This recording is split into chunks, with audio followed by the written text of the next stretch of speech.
Hey guys, and welcome back to another episode of the Weekend Warrior Show, presented to you by MMA Torch. I'm Rhys Lawrence. Joining me as always is Chief Editor of the Torch, Sean Covington. On today's episode, of course, we're going to go right to WrestleMania. We previewed it all of last week. Sean gave his takes, I gave mine. And this week's much the same. We are going to be recapping everything that you saw in Arlington, Texas, A&T Stadium.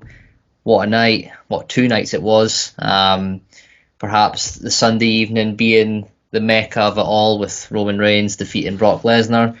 We'll get onto that and more. WrestleMania Night 1, you had the likes of Stone Cold Steve Austin defeating Kevin Owens. We're going to be talking about that first. Cody Rhodes coming back, Bianca Belair, Charlotte Flair with a, somewhat, to Sean's approval, fun and great match against Ronda Rousey. I don't think so. But Usos defending their titles against Shinsuke Nakamura and Rick Boogs, Drew McIntyre, The Miz. All that happened on WrestleMania Night 1. We're going to get to it and more. We're going to look at WrestleMania Night 2, Roman Reigns, Mr. McMahon, Pat McAfee, and Stone Cold Steve Austin returning again.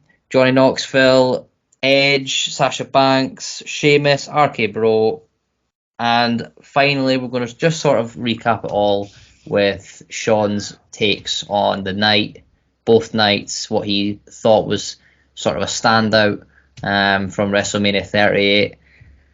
And then, of course, as always, we're going to be previewing next weekend's combat sports action. UFC's back in business, and the others soon to follow. So, obviously, Sean, this was a big week for wrestling. It was sort of a weekend where combat sports in general took a back step and let, in our opinions, probably when you think of WrestleMania, still the number one in terms of all combat sport, where the most eyeballs are probably on that event. If you look at the biggest UFC pay-per-views and whatnot, WrestleMania still holds that number one position in terms of shred everything.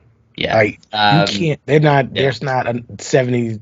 There's not 80,000 MMA fans that can pack an arena. It's just not anywhere in the world. Yeah, it is what it is. That's unfortunate, but it is what it is.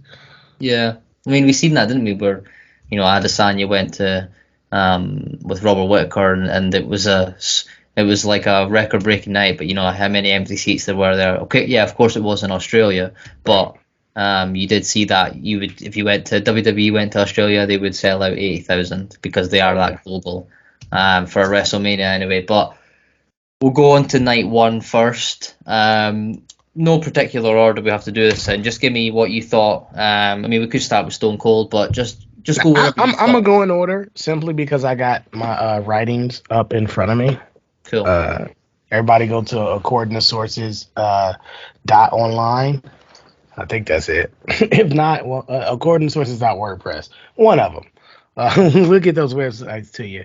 But if you want to see my wrestling takes, definitely go there. Sporticus.online as well is where you can see my wrestling takes. So Shinsuke Nakamura and Rick Boogs versus Usos. It wasn't anything beyond a SmackDown match, really, except Rick Boogs looked like he actually is torn quad, I think. He got hurt. It looked bad. My homie was like, no, I think he's hurt for real. I was like, it's wrestling. I can't tell whether he's hurt for real or not, but apparently he was. And, so that's unfortunate because now what do you do with Nakamura? I think maybe you just straight up move him out of. He hasn't faced Roman yet, so you just straight up move him into that feud. Just go ahead and do it. Yeah, get Nakamura kind of a mouthpiece. Put him with someone, and then just go ahead and move forward with that immediately. Then you got Corbin versus McIntyre. I thought this was a really weak opening to the show. I mean, it was building up, obviously, so you got the weak stuff out of the way, which is good. But McIntyre beat Corbin. We all expected that. McIntyre has not looked great since. I mean, he always looks good, but like Corbin's a comedy act at the moment. He didn't always used to be, but whatever. Yeah, it's a new sort of persona they're going with. It's been going on for well over a year now with the poor Corbin, happy Corbin. I mean, it's sort of just a storyline they're running with. But you're right, he was for a long time. He was, The a lone wolf. force. Yeah, They really changed him from that. He was the lone wolf, and that's when I really liked him coming out of NXT and stuff. And they changed that, and then all of a sudden he had all types of groups and stuff with him, and it's like he's not a lone wolf anymore. But hopefully he'll get back to that. I think they are building him getting back to his, that route. Then there's your favorite match, probably Logan Paul and The Miz versus the Mysterios. Logan Paul looked great. He looked great. He looks like he's an athlete. I think that he's got a bright future in WWE. Like possible. Imagine him and Montez Ford. Either as a tag team heel faction or just like going together for the U.S. title. That's a really good U.S. title feud right there. And they can both talk. They both got the same type of size, and that's what you want. I don't know. I think a dog's screaming. I got wolves in the house, huskies, but I'm trying to make sure they don't creep up on me. It's interesting though that you bring. We're going to talk about that later, but let's just do it now with Logan Paul and The Miz. And you said to me regarding what happened at the end of the match, where you could do a Miz versus Logan Paul at SummerSlam, or that to that tune where Logan gets his own perhaps solo run. Should he stay around in WWE, if this isn't just a one match type thing, he comes back and he has multiple matches. But what's your thoughts on perhaps a Logan Paul, Jake Paul tag team? I don't think it ever happen. I think Jake Paul takes himself too seriously for it. You think? Which is unfortunate. Because he's actually doing the exact same thing that Logan is. He's just doing it on a different platform. And I think he'd do better if he did it on WWE's platform. You want to fight Floyd Mayweather? There you go. That's your ticket to the big time. You could literally fight him and anybody else through WWE. You could build a match and then build a fight right after that. And people, I'm not gonna. That's how you get crossover fans. You need Jake Paul. You need Logan Paul. Logan Paul's a good start. Now you get Logan Paul. Who's he really cool with? That's like a young up and coming artist or something like that. Let's just start there and go. Like, remember they had Machine Gun Kelly on there. Like, look at Machine Gun Kelly now. Like, I wish he was on more stuff because he's cross genre and you can put him on a lot of things. So Logan Paul's he's the real Forbidden Door, not that AEW trash they talk about. Logan Paul's the actual Forbidden Door. It's like, can you get celebrities to actually cross over and do this full time?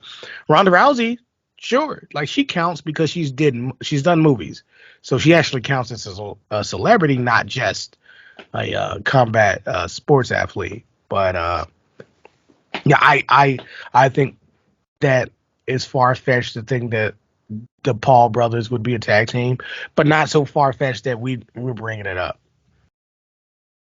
What about, Logan's just performance in general? He's got the marketability, personality, that's already there. But the actual, and we knew how athletic he was. We knew he obviously takes it seriously, training and whatnot. But there is one thing, this. It's one thing to look good at perhaps the Performance Center, training with the Miz and the others for the match itself, for Dominic and Rey Mysterio, rehearsals and whatnot. But doing it live,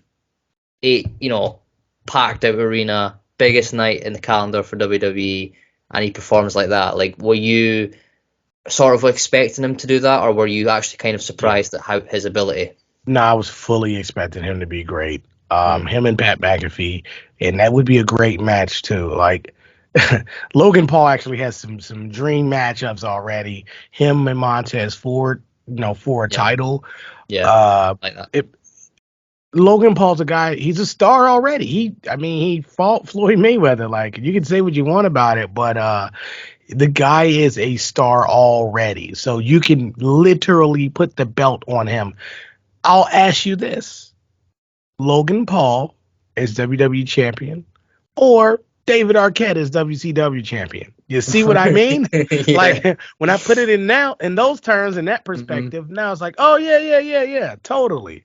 You know, yeah, him versus Dominic. Dominic, he's actually better than Dominic Mysterio. Dominic Mysterio's very kitten-like. He paws around and he doesn't quite hit his moves so fluently. When he's on a roll, he's on a roll, but he needs a lot of polishing. He's an athlete. He's athletic enough to do it, but he's coming from a different point of view. Logan Paul's already got it all down. But yeah, I would think that maybe Dominic Mysterio could be his first match. But he turned babyface now, so maybe not. But there's people he could face. Maybe if you really want to make him look good, Austin Theory. You put him in there with Austin Theory and see if he can actually go. And Dolph Ziggler, Austin Theory, Dolph Ziggler, Bobby Roode, Robert Roode, like those, and then you could even send him down to NXT if you want to feud with some guys. Feud with Grayson Waller, and Logan. I know I'm going long on Logan Paul, but it's endless with him because he's a crossover athlete, so a crossover star, a celebrity. He's an athlete. He's a boxer. Like, there's a lot of things you could do with him. And I fully expect him to do well, and I expect him to do great tonight and set up a match with the Miz at WrestleMania Backlash. Yeah, the Miz going perhaps babyface, another babyface run for the Miz, perhaps with that turn on Logan Paul, who was all night booed again for reasons sort of me and Sean we understand, but at the same time we think we're getting it's like are we really still doing this? Are we not seeing what we're seeing with Logan? Like, maybe it works for his benefit because it shows then that there is interest. There's the people are in there that know who he is, what he's about. But yeah, it is interesting with Logan. We'll see what happens tonight. But Sean, I would like to get to let's talk about some of the women fights first before we get to some of the best of night one at WrestleMania. Bianca Belair or Charlotte Flair? What was your what did you enjoy more? Obviously, everybody cared about the Becky and Bianca. Like, they started. I don't want to see them as rivals. I don't, because I don't. The SummerSlam thing was horrendous, wasn't it? It wasn't. I don't think that was done well. I really don't. When Becky comes back at SummerSlam and the way that match unfolded, I didn't think they did that right. There was no reason to really do it, and but they had to turn. It was weird. They wanted to work together. You had to turn Becky. Yeah, you could have just turned Bianca, but like I get why they didn't turn Bianca, but they're not The Rock and Stone Cold, but I feel like they're trying to set that up, and that's okay from in terms of the work that Bianca's great. She's a white meat baby face. It gets annoying. It does. She's gonna do the same thing as a heel though. She's the same character no matter what, and I love that because she can go either way.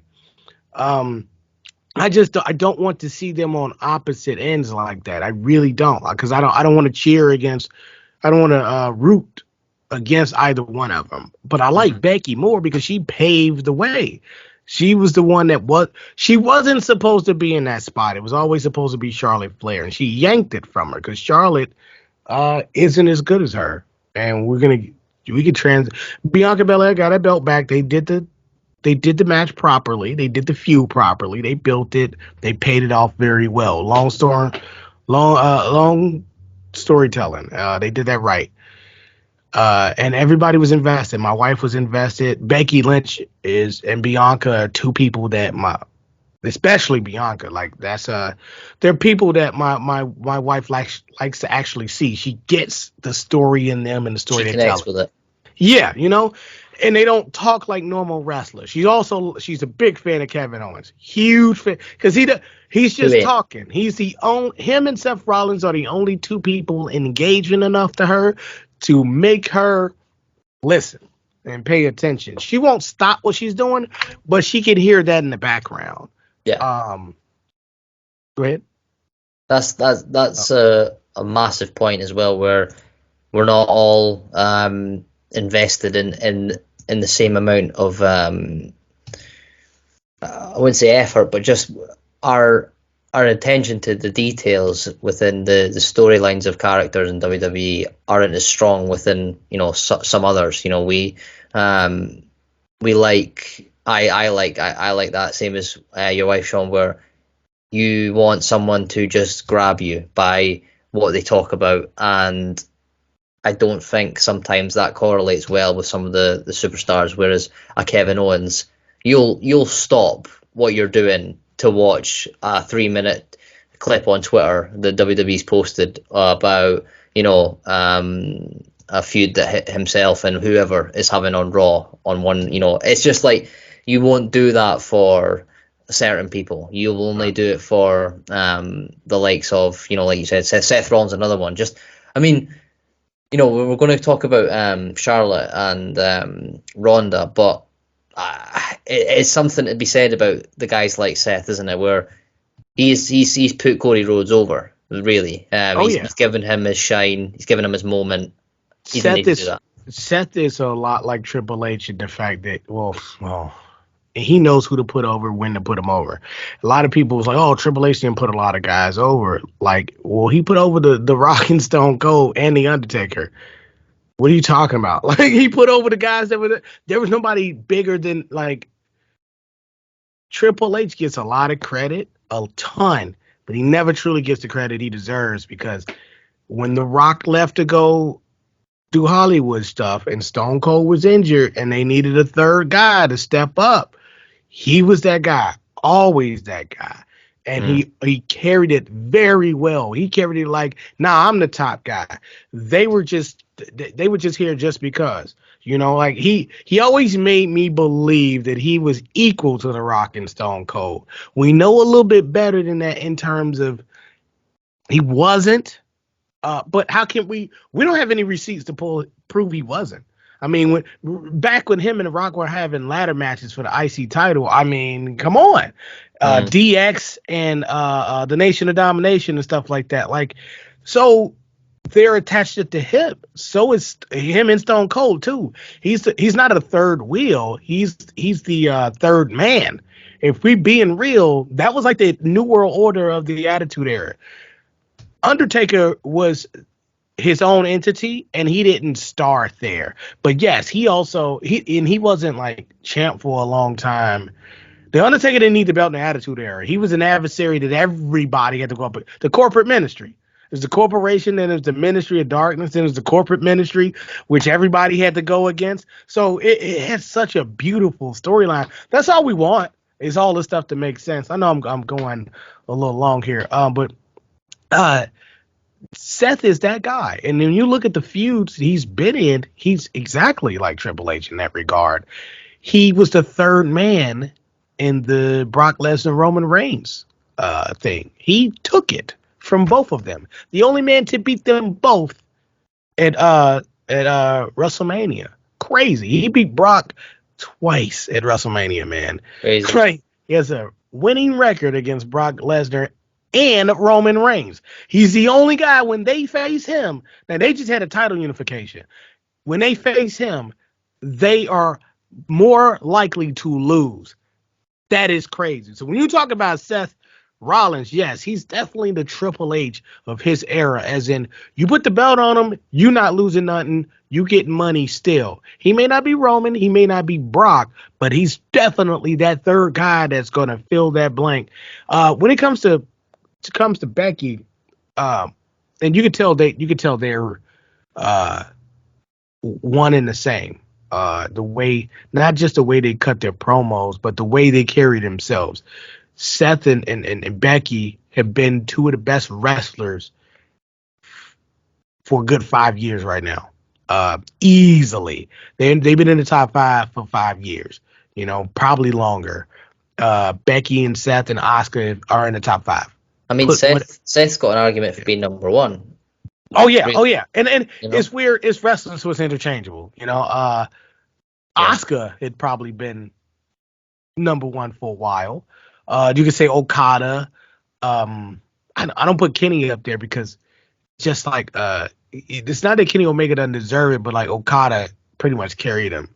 I don't care what Dave Meltzer says anyway, but like Okada carried Kenny to those matches. Kenny's very carryable, obviously, but he's not the best wrestler in the world. He's not even AJ Styles. AJ Styles is probably the GOAT. It's between Seth and AJ Styles as the absolute best wrestler alive right now. That's crazy to say, and I don't give a damn about. I don't think that's crazy. I really don't. A lot of people do though, because they'll say, "What about my Japanese wrestler? What about Okada?" And I'm like, "Well, yeah, I mean that's Okada. More hardcore, he doesn't cross over here. He could. Exactly. Yeah, exactly. He could. That's the thing that makes me. Okada's that guy. I'm like, yeah, sure, he could cross over here. Sure, he could. I know he could, but he hasn't. There's a reason I could put Seth there. I could put Seth on your TV anywhere in the world, and you'd be like, oh, who the hell is this? You're going to pay attention to him. Same thing with Becky, Yeah. Okada, because you might not get him right away. And that's nobody's fault, but they're just slightly more marketable, and it's probably just because they're American. Whatever. I mean, because they got a different angle to play. Okada can't play the same angle, but like that's why it's apples, I guess, oranges. I hate comparing the two but I don't want to leave out. I don't want to misrepresent or underrepresent New Japan wrestling. I really don't. But anyway, back to yeah. I mean, it's difficult there because you're bringing up a lot of points about where we're talking about. We're talking WrestleMania, and that's more, of course, like a show in that you want big personalities, you want the likes of a Seth Rollins who will carry a match with his abilities and things, but at the same time, you like the Kevin Owens, Becky Lynch's, and others who sort of captivate you in different ways. But when you're talking about the best right now and stuff, it's sort of overlooked because of, like you said, the American appeal, WWE being far ahead in number 1 spot in wrestling.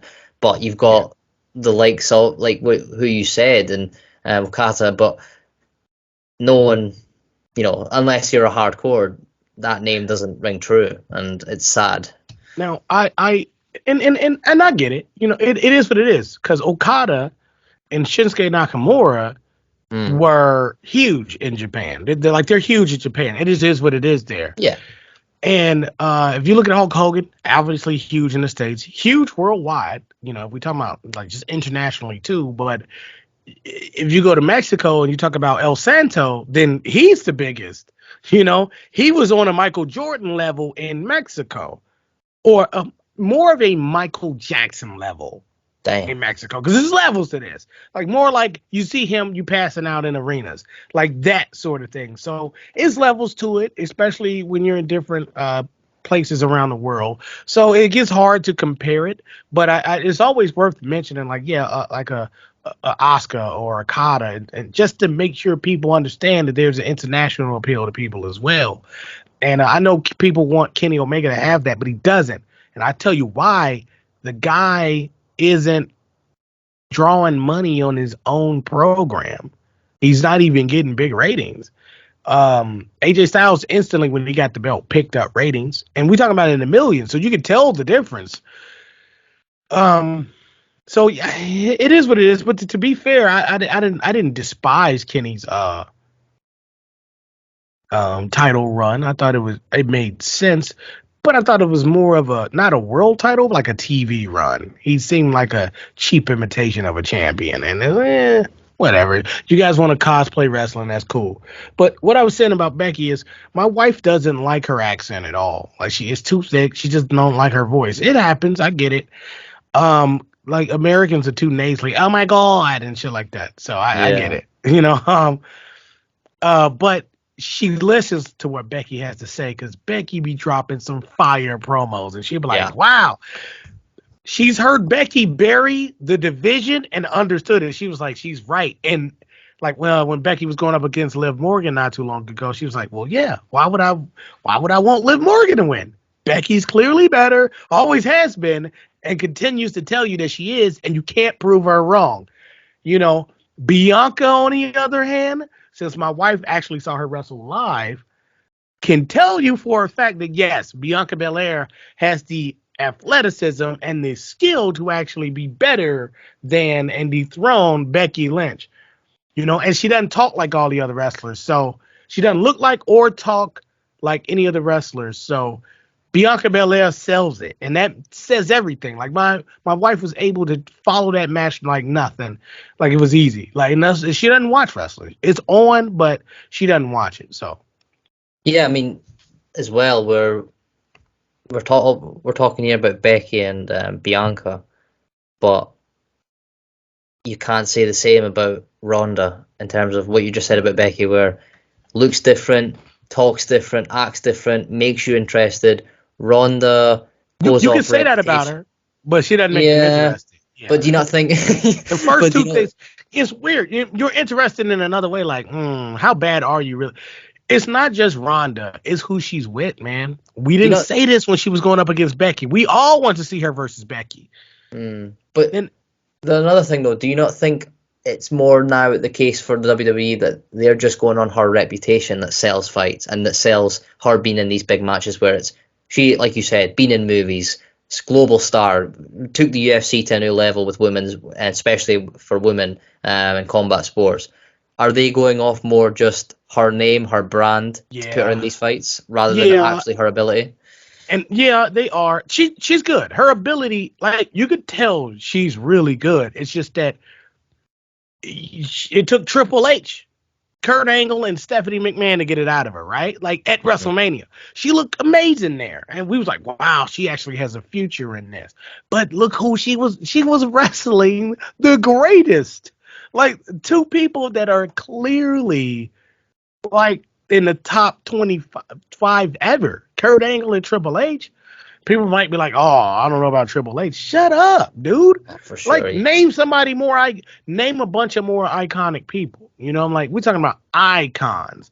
He's an icon. He really is. My wife met me when I was wearing a Triple H shirt. It's her favorite shirt. I was 14 years ago. Don't tell me he ain't a legend. All right. She doesn't watch wrestling, doesn't like it. But that's her favorite shirt because she met me in it. And she wears it to sleep. So Triple H is a legend in my house anyway. But it's Charlotte, man. We talked about how great Seth was because he put Cody over. Did Charlotte put Ronda Rousey over at WrestleMania? I mean, has Charlotte ever put anyone over but herself? Rarely. She put Bailey over. Well, I yeah, but I mean, mean, she did. She put Bailey over pretty strong. It was pretty yeah, great. I loved it. But I mean, yeah. what are we doing with Charlotte? Like, it's not a personal thing. It's a hey, you got to put people over. She has the opposite problem of her father. People were like, man, like Ric Flair could have stopped putting over like the bus boy or the bag boy. Like, stop putting people over. Like, you gotta take it, more ownership of your spot. And I prefer him putting over a bunch of people than him never putting over anyone. And people said that about Triple H. I'm like, well, look at look at Charlotte Flair. She couldn't put over Ronda Rousey at WrestleMania. Man, Yeah. like that's trash. That's trash. I know they got a plan, sure, whatever, but that was a bad call. What do you And think there is? What do you think the plan is for going forward for I don't even Ronda? know. And I don't it's even know. just how do you go? I mean, it's like where do you go for Ronda here, where you're at the biggest stage of them all, and just like it doesn't seem like there's anything to go with. going forward. Charlotte cuts this shitty promo on SmackDown, and then we go, yeah, okay. And then Ronda cuts an even worse promo somehow, and it's like, and it's like, man, what are we doing here? Like, Sonya Deville should have been the one with the title, and they should have, because she has a fighting background, or at least an MMA gimmick. She's the one that you would think, okay, she's the MMA person that Ronda's gonna step up to, and that's who it should have been. That's how it should have been, and then we would be saying, okay, cool, like these two are really gonna knock it out of the park. Instead, they're squashing Sonya Deville, and Charlotte's. She is not as good. She's supposed to be wrong, like the female Roman Reigns or Brock Lesnar. If people don't like that, Becky Lynch. She's not her. She never was. And you know what? When Roman wasn't good enough, they sent Seth out there to cash in and take it away from him. And he still wasn't good enough. Sheamus took it away from him. Still wasn't good enough. Triple H took it away from him. He still wasn't good enough, right? And they said, okay, we got to do it better. Like, I'm glad I watched the docuseries WWE Evil, and Roman talked about how he was in seclusion with COVID. He was like, you go and you work out every night by yourself in your own gym, and you start to think about a lot of stuff. And he's like, I'm coming back to do it my way. That's the way he wanted to do it, and I'm glad he wanted to do it that way, because this is the Roman everybody spoke of. I did an interview. I interviewed Jake Hager, aka Jack Swagger in WWE. I interviewed Jake Hager years ago, and he said Roman's a different guy than what you see, and like, this guy's a chess player. Him and the Usos, like, they're very competitive, and they play chess, but they had Roman playing checkers. With that babyface trash. And now he's playing chess, literally, and it's fantastic. But I want your thoughts on Cody's return. It was interesting. I watched a couple of clips of people in attendance. Obviously, with his return being talked about, being rumoured, the lights went off. The music started playing, but just before it, there was a guy filming in the anticipation of obviously not knowing who the opponent was going to be. But at the same time, you heard the Cody chants, you heard the people going, "Oh, it's Cody, it's Cody, it's Cody," and I was like, I remember watching it thinking the same. Like, just you told me you were what percentage were you that it was going to be Cody? Like. It got lower because Bray Wyatt started saying a bunch of stuff, and I feel like Seth Rollins told him, "Hey man, why don't you?" I thought the feed might have turned up, but I feel like Seth Rollins sent him a text, was like, "Hey man, act like it's gonna be you or something." So that because Cody was he couldn't even talk to anybody. Cody was in a truck just waiting. They did that with Sasha Banks, and they did that with AJ Styles. So if they want to hide somebody from you, you won't see them. Oh, you won't see them. Yeah. I watched Go ahead. It was a good way of doing it, with him, rising from into the stage. I loved it. I hate that entrance, but at WrestleMania, yeah, come on, man. It's in like, WWE. Yep, come on, give me more of this, Cody. Yeah, he was always bigger than that company, and that was the crazy part about it. I imagine him being so hated. Fans hated to him in AEW, and he returns to a triumphant return in WWE. And you could tell I watched an hour-long interview with him, and he was like, he didn't know his facial expressions was blank because he had no idea how to react, had no idea what to do. And it was great to see that. He was like, I just froze. He was like, I was just soaking it in. Like, he was awestruck by the moment. And you don't see that from Cody. Come on. He grew up in the business. There's nothing you can do except that. He came back to this triumphant return, the one he wanted in AEW, and it was like he was humbled by it. And I'm a Cody guy now. I'm with him. I wouldn't put the belt on him immediately, but they probably should capitalize on it and do it possibly at SummerSlam if they're not going to do The Rock versus Roman. I love Cody for how honest he is, and when he talks, to media, given the real insight into the business, and some of the videos he's done where he's sort of given us stories about his matches with some of the best wrestlers that we've seen. I think the match was always going to be good. Seth sort of does that himself. He just needs a capable dance partner, and Seth will probably take over the match. But Cody did hold his own, and yeah, I mean, it's interesting where you go with here from Cody, because I watched a little bit of an interview with him. And he said something along the lines of, when he got asked to come back to WWE, he needed one thing clear.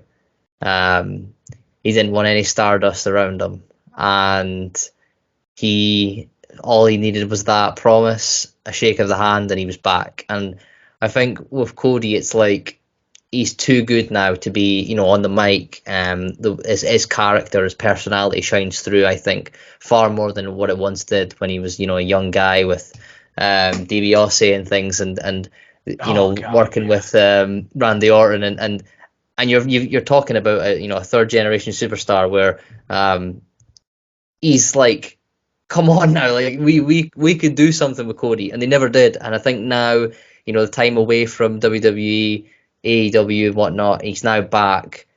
There's a great storyline that could be had with Cody, with whatever direction you want. I mean, I would agree with not putting him in for a title right away. I think there's a slow build there. I think there's a good storyline with multiple superstars where, I mean, imagine, I know they're sort of in different ways now, but imagine a Kevin Owens, Cody Rhodes just on the mic itself. That would sell. But you've got different superstars where you think there could be a match up there. Oh my god, Edge. Edge, that he wants some of Damian Priest.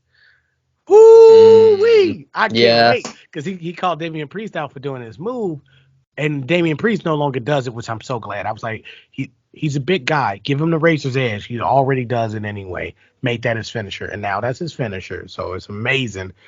They got so many stories to tell with just one guy. Guy. Seth doesn't even have to do anything anymore. I don't even care what Seth does. He's just integral in being around. I don't even think he's gonna leave for a little bit, because he's got a young child. Yeah, a young child on the way. But well, already here, but like he's got a young child at home, and I think he's. Excuse me, Rebecca. Yeah. And so, let me derail the show slightly. Maybe not slightly, but who is Cody most like? Who does his life mirror in terms of like, just I guess by appearance, his career? I mean, let me answer that. Triple H. I would also argue, like, he's not had the rise of a Randy Orton. No. But he has had the pressures on his shoulders in some ways where you carry on the family name. I don't think he ever. Do you think he ever really he had that push where he thought that this is a great wrestling family and legacy that Dusty left behind? He hadn't earned it. He said in an interview he did at the press conference after the WrestleMania that he was just still learning. He hadn't earned it. He had to leave and come back and be this person, you know? And sometimes that's the thing. WWE admit, like, well, yeah, we didn't think of it. Like, you need to leave and come back and be your own person and come back and whatever you want to do, that's who you are. Bobby Lashley, Drew McIntyre, they did it. Nothing wrong with doing it. Probably a few other people that did it that I'm not thinking of right now, but they did it. Adam Cole will probably do it, because Adam Cole's career in AEW is going to be dog shit. Even if he were to get the title, it's trash. And it just is what it is. Cody went, worked on his body, got right. He was already okay in WWE before he left, but there's a lot of things he changed. You know what he did? He mirrored Triple H. He said, "I'm gonna get the kids. I'm gonna get the hot wife. I'm gonna become an executive. I'm gonna do the hair change. He did. I'm gonna wear the suits when I need to. I'm gonna do work well in a ring that preserves my body." He went and mirrored Triple H in his career.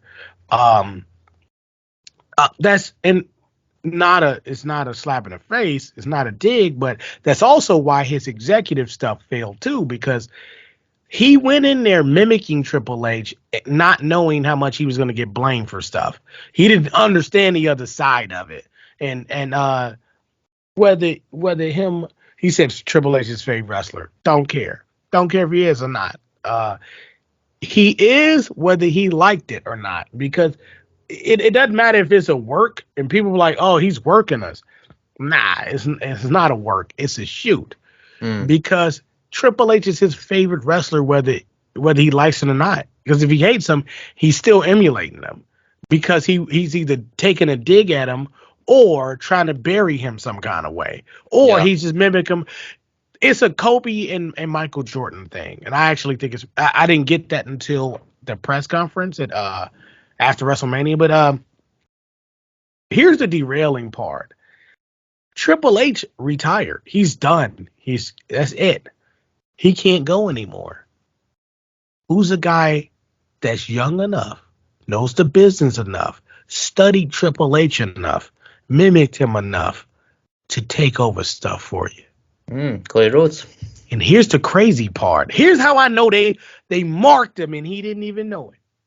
He said, "Man, it couldn't have went smooth. Everything was great." They made him executive producer of a docu-series or documentary on his father that they were already producing without him, and that was probably the one that got him in there. He could also be in the movies and stuff he want to be in. Every project he wants to do, they're going to say, "Yeah, make us some money. Go ahead. Put your name on it. Like, how much you want? What's the cut of it? Who cares? Like, use our studios." Like, it's easy when you got people that are doing stuff for you. Like, that's why I don't like that Bray Wyatt was such a goofball about it. Here's this stuff they let you do all over the place, and you threw it away because you didn't get more control. Who are you? You don't have a studio or billions of dollars. Shut up. Take whatever creative hit you need to take and grow within the confines of what they gave you. I'll use a quick example. The Angry Video Game Nerd. He's a YouTube guy that just reviews Nintendo games. Used to be just Nintendo games, but he's a film creator. He's a film producer and director, and that's all he wanted to do.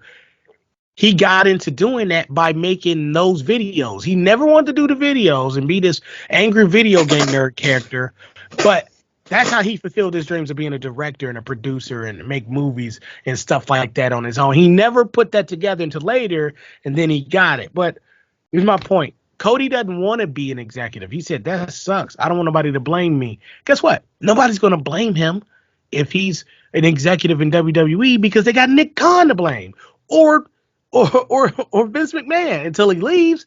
So I'm going to tell you the heir apparent, the new heir apparent to the throne, the new Kobe. When Michael Jordan leaves, I think Cody Rhodes, because from his father, he knows about running a place.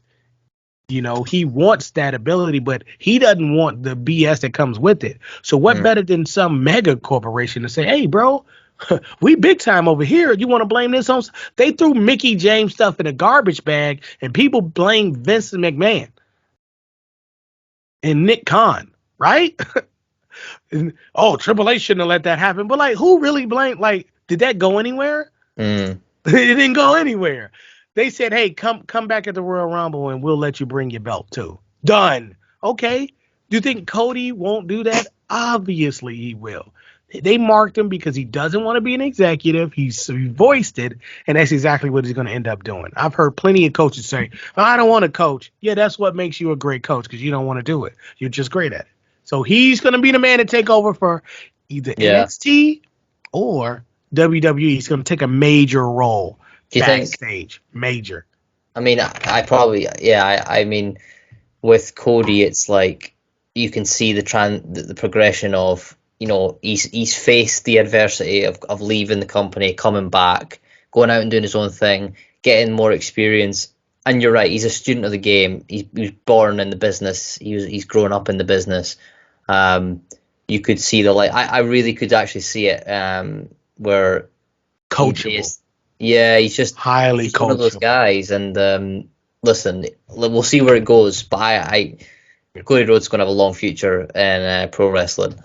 But Sean, we've got to wrap up on night one because there's still night two to go, and that was a lot Okay, of let's wrap up. Let's go with go straight into the Stone Cold stuff. Stone Cold defeating Kevin Owens on night one of WrestleMania. Just give me thoughts. What you're thinking? We talked about it quickly about Stone Cold, how he looked 20 years out of the ring, pretty much. And I didn't think it was going to be a match at all. And then when we got a match, I was like, wow, they really doing it. I still, because they prolonged it. They did it really well. I was like, they're not going to do it. They did it. Yeah. I didn't think he would take bumps. I thought it'd be a quick stunner. No, he had a real match. I'm so impressed. It was amazing, man. I mean, my wife watched that whole thing and loved every second of it. From when they were just sitting down to the very end. And she was like, wow, this was pretty fun. Like, they having a lot of fun. I was like, every Monday night ended like that. And she was like, for real? I was like, yeah, this was Monday nights in the Attitude Era. Oh, man. The random stunners. And I had my wife there. My buddy had his soon-to-be fiance. He just doesn't know it. Soon-to-be fiance there. And she enjoyed it, too. She doesn't watch wrestling, but they were laughing. And she... Byron Saxton gets in the ring. She was like, "Don't do it. You're gonna get stunned too." And he stunned him, and it was great, man. It was fantastic. What was your big takeaways on that?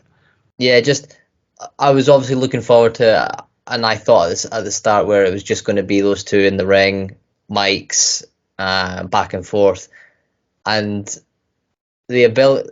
I find it incredible that with all the injuries that he's had, all the back and forth, what's incredible is for a wrestler to have spent almost 20 years away from competition. We're talking about Triple H, and he's only now just retiring from in-ring competition. And you think Edge is in there now. Edge is in there, and what injuries he's had.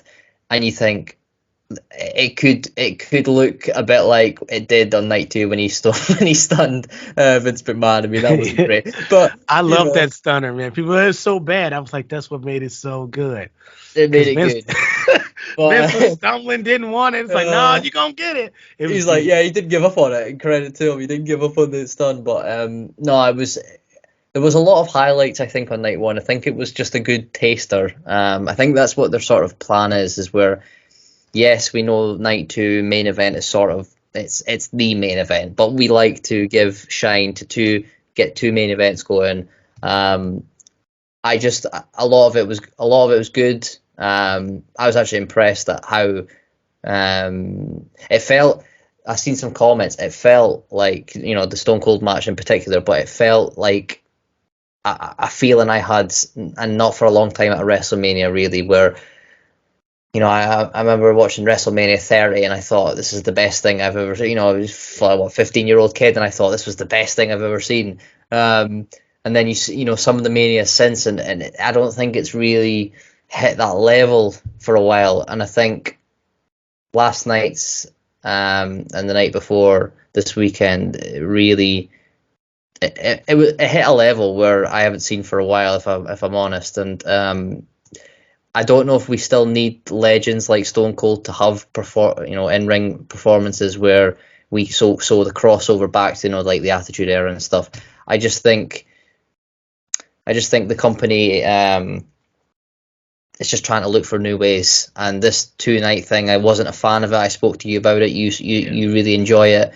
It works. It does work. It's perfect, man. It really works. It's the reason why they have two belts. Like they just put. You can put two people over at the same time. Like Bianca and Sasha going over last year, and then having Roman go over this year. Like he went on. Was he at WrestleMania?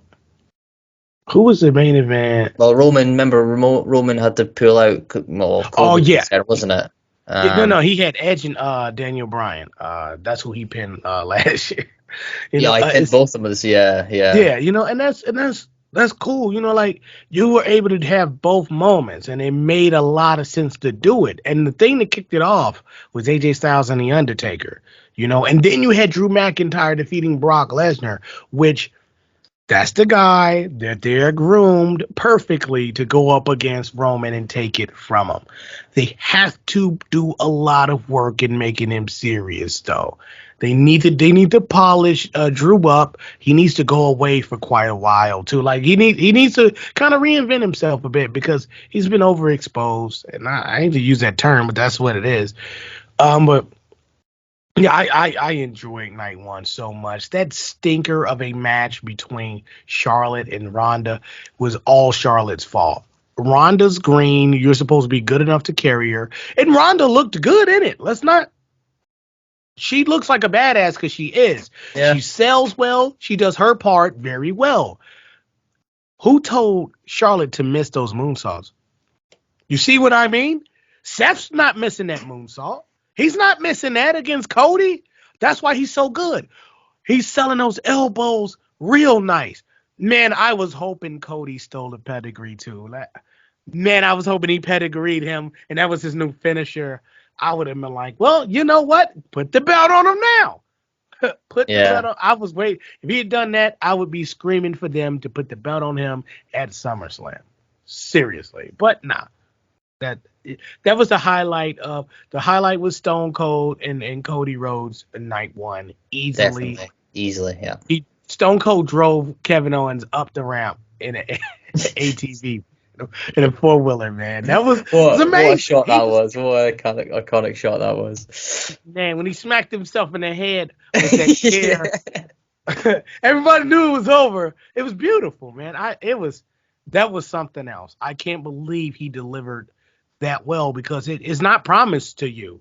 And they go out. He's one of the ones that'll tell you, just like Undertaker, it's not promised to you at all. So being able to perform like that is amazing. So I know he capped off his career in an amazing way, and he got to win. Yeah. Got to win. Ric Flair lost out of retire. He had to retire and lost. He won his match and had a moment after. Anyway, go ahead, wrap up. Sorry. Yeah, he ain't losing in Texas as the rattlesnake. But it's funny enough you mentioned Undertaker there. I forgot to mention at the start of the show. How could I forget? One of the greatest in-ring performers, one of the most iconic wrestlers in the sports history, inducted into the 2022 Hall of Fame Friday night. Just, where do we start with Steiner Brothers? Braun Breaker, and let's go back a little bit. Man, Dolph Ziggler retained. Wow. So Braun Breaker's probably going to be on Monday Night Raw. That's cool because you got Braun Breaker, Cody. You got a lot of fresh blood there just with those two. You got Edge and Priest. You got Ciampa that. If can you imagine? Somebody said Ciampa might join Priest and Edge. Ooh. Yes. I wouldn't mind seeing them in a tag team or whatever. Like if we can get violent Ciampa, it'd be amazing. So yes. Sure, he might lose quite a bit in the early going. I don't care. He's not going to be champion anytime soon. So whatever. But yeah, the Dolph Ziggler retaining was crazy. So Braun Breaker was made out to be the man because he was the first guy to introduce his father and uncle. Yeah, and that was a great induction. Vader, that was a really cool moment. And when him being inducted, probably the greatest big man ever. And this is, we'll get to this in part two, but this is the end of the era WrestleMania. Is it? The next episode starts with Triple H retiring in the ring and leaving his boots. He should have left a sledgehammer too, but you got Steiner's, Vader, And then you got one of the I guess the best big men of them all, Undertaker. But I mean, damn, Vader and Undertaker, like, just it's crazy. They inducted them, Vader, Undertaker versus the Steiners. Like, you could just play with this all day. You got the hardest hitters in the game that retired in one ceremony. Don't forget Queen Charmel, and Shad Gaspard. We don't want to forget those people either.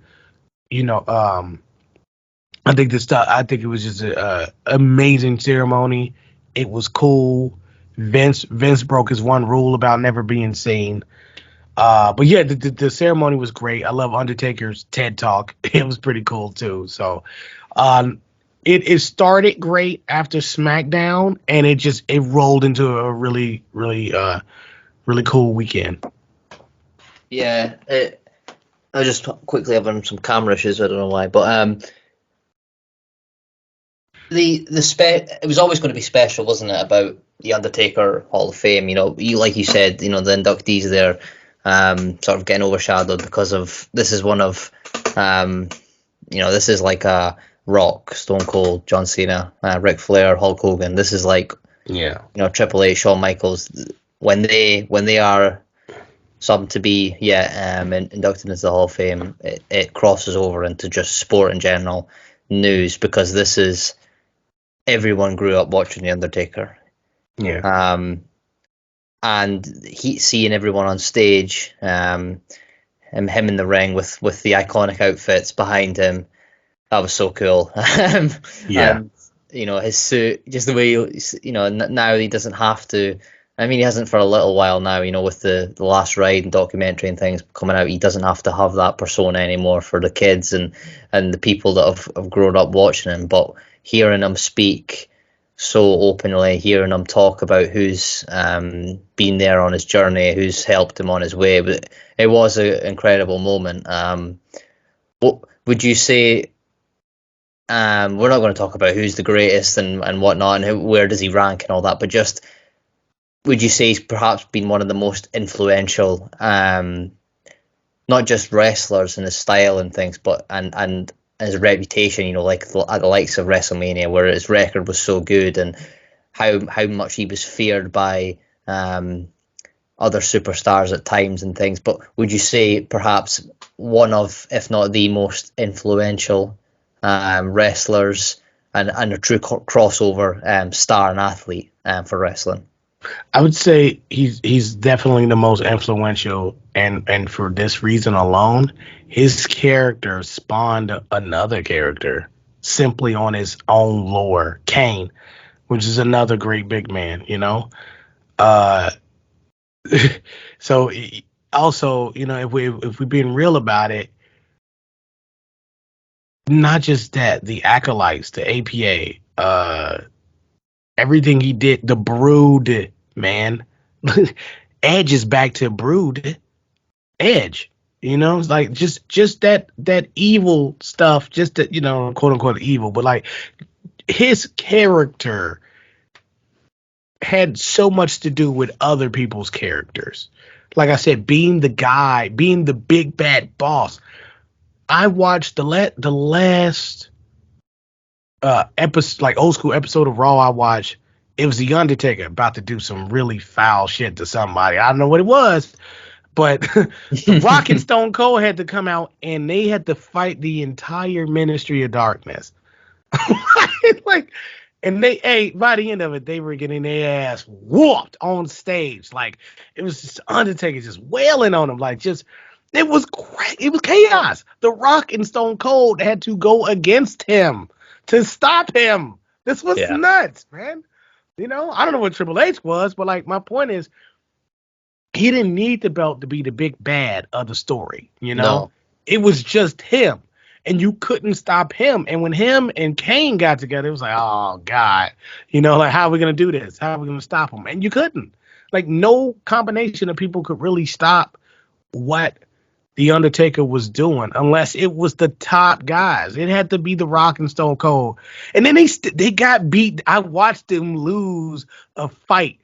Raw had already gone. It wasn't off the air, but you know how it had the overrun. So it's past 8 or Yeah. 11 or 12 or whatever time it goes off, Yeah. and they just get beat down on stage. And I mean, it was nothing they could do about it because it was them. They were the top guys, and then you just see the Undertaker finally, boom, just hammering home.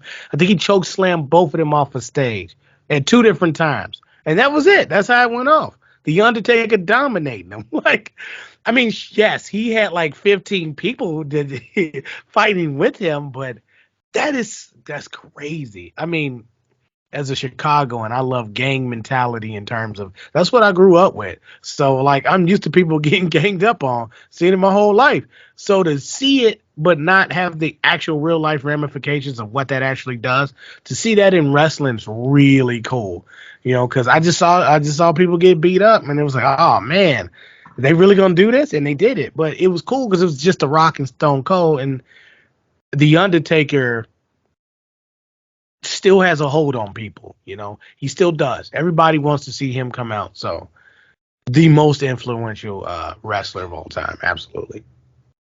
Yeah, he's had and just over a span of generations as well, where you've got, you know, 90s, 2000s, 2010s, 2020s. It's like who can really? I mean, Ric Flair.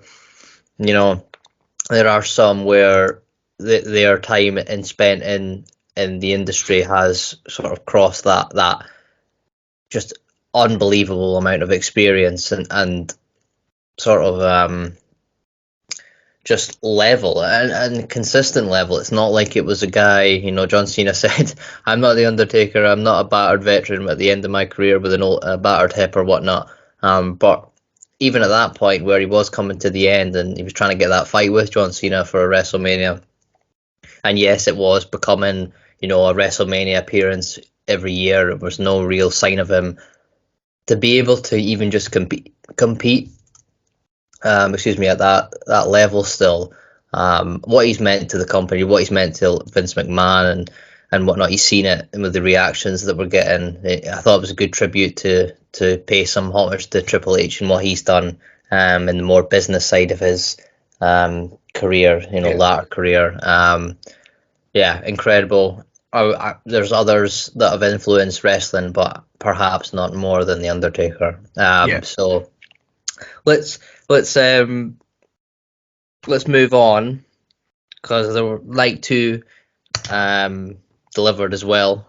I mean, just quickly, night 1 or night 2 for you? What would you say you were? Night 1 easily. Night 2 was cool, but like Roman got injured at the end of.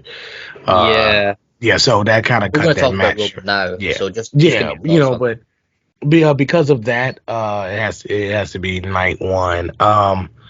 Night 1, just you didn't know what you were gonna get, and like even though, like I said, it started off kind of slow with another injury, you know, it started off slow, but like man, it wasn't even that it was slow. It was like, let's get this out the way. It was actually good appetizers. I'm not trying to talk bad about the matches. It's just they weren't main event level, and that's fine. Not everything can be, but they were really good appetizers for what was to come. Cause that Stone Cold moment was great. Nobody knew they were getting the match. We all thought we were getting Swerve. So night 1. It did that moment, just like he's still legend has it, he's still stunning people in the ring right now and catching beers.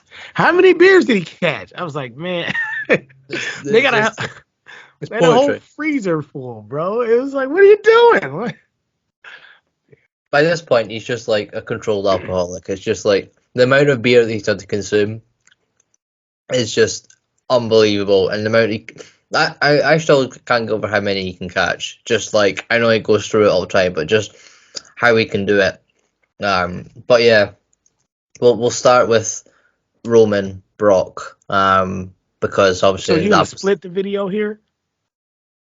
No, we're just gonna keep rolling. Okay, cool. All right. Don't worry, Sean. But Roman Brock, the real main event, if you will, much to some people's probably displeasures, either night 1, night 2, but let's be honest, this was the climax to what is the best night in pro wrestling. Thoughts on the match? We knew it was going to be highly intense and athletic, as it always is with Brock and whatnot. Too strong, incredibly strong athletes. With, we're talking about Seth earlier, with his versatility, Roman has now become that, I think, and his match, his IQ in a match as well is quite impressive, I think. But your thoughts on how the match itself went, let alone the injuries and whatnot, and him retaining? It went about as expected to that point. Too many finishers though, too many spears. I wanted to see more of a story told. It was still good. It just, we thought it was going to be great, and it wasn't. I'm going to knock Brock a little bit because I don't think he lends too much of himself to the match to get the things done that he needs to. Roman's a big guy, and I get that. But Seth, he gave more to Seth when they wrestled at WrestleMania, and then at SummerSlam, I mean. Yeah, it was at SummerSlam. He gave more to Seth then that he gave to Roman, and I don't particularly care for that. Like, you got to give Roman more. It was the layout of the match. It was the two different styles of wrestlers. I get that, but like, I think he should have wrestled differently, and we would have had a not a different outcome. Excuse me, but we would have had we'd had a different kind of match. It needed to be different. It wasn't, and what we got was good, but it wasn't main event and the most stupendous WrestleMania good. Can I ask, Roman, in terms of what could be next? I had the thought before all this, and I know it was never really going to be talked about because of the schedule of The Rock, but sure. But I was sort of having this idea where Roman is now on this sort of quest of the longest reigning champion, sort of being in that sort of John Cena, Ric Flair, Hulk Hogan, where it's just a dominant champion. And I think, where do you go? For Roman, it's now becoming, he's embraced the heel. I think he is now becoming a bit more respected for what he's doing, whereas he is not sort of trying to portray to fans that he's trying to impress them. He is, although he is impressing them because of his turning heel and not really caring for what the opinion of the fans is, more showing how dominant of a champion he is. But I'm curious, Sean, because I'm thinking, we had John Cena return at Money in the Bank. We then had Brock Lesnar return at SummerSlam. And it seemed like it was becoming a sort of chain of Roman, being portrayed as this dominant champion. Perhaps is going to be a champion for a long time to come. Where is the challengers going to come from? It's sort of like talk about like UFC. We talk about Amanda Nunes and Valentina Shevchenko and Israel Adesanya, and you think, who is that next challenger for such a dominant champion? Where do you see a challenge for Roman Reigns in the future? There are a few people that could challenge him. AJ Styles, Finn Balor, Cody Rhodes, Shinsuke Nakamura. I believe there was one more I was thinking about. There's like one more in there. But right now, that's 4 people. That'll carry you 8 months. But, 2 but months. just quickly, Sean. Yeah. If he defeats icons and legends of John Cena and Brock Lesnar caliber, how do you sell a Shinsuke Nakamura victory over Roman Reigns at this point. How do you sell that? Well, he doesn't. Well, he's not going to win, but you'd have to. I don't know, but a lot of people said Raw was really bad this year, and that's impossible because the stories they told were great. If Raw was so bad, why was the Cody match so good? Oh, because they're two good athletes. No, it's because it had a real story behind it. Because Seth had been selling that story, and Cody actually lent nothing to the story because he couldn't. It had to be a surprise. But in 40 days, the 40 days since Cody left, Seth had sold that story from then, since before they actually locked Cody up. He had been selling this. So WWE knows how to sell stuff. They've been selling people stuff, even saying, "Oh, we've got a bad the Raw is bad, SmackDown's bad." It's like, how can it be when you loved WrestleMania? Oh, how did you even know what the hell Kevin Owens was talking about if you didn't watch? Well, I watched the highlights. Shut up. Stop it. So, yeah, Raw actually has been good all year, period. There's not going to be a home run every time. Sometimes they just straight up be like, I'm good. And they don't have a good show. But more often than not, they have a good show. And they have a really good track record. So they can sell anything. And the title unification means your challenger could come from either brand. And that the champ's going to be on both brands. I think they'll probably do that with every title except every major title except the US and IC title. Well, those aren't necessarily major titles, but they're gonna do it with the big titles. Anyway, I think they're gonna have brand exclusivity, but with the United States title belt and with the IC title belt, and with the people but you kind of need to switch it up. And I like this idea from how do you get fresh opponents point of view. And so it's cool. The Rock is probably the guy, if you can get him, you want to do for WrestleMania. But if you can't get him for WrestleMania, you're going to go with Drew. If Drew somehow doesn't work out, you go with Cody. Like you got some people you could go with here, but selling Shinsuke Nakamura, you just got to sandwich it in between. I don't know how they really get there, but if you have Shinsuke kind of go through the Usos to get through them, like they sold us on Cesaro, I mean, I don't know if, and we know he won't beat him. We knew it's hard to say because we could easily sit here and say, well, we know Jeff Hardy wasn't going to beat him, but I mean, really, he could have. Maybe Shinsuke Nakamura isn't the right person, but he's a star. He's got Rick Boogs with him.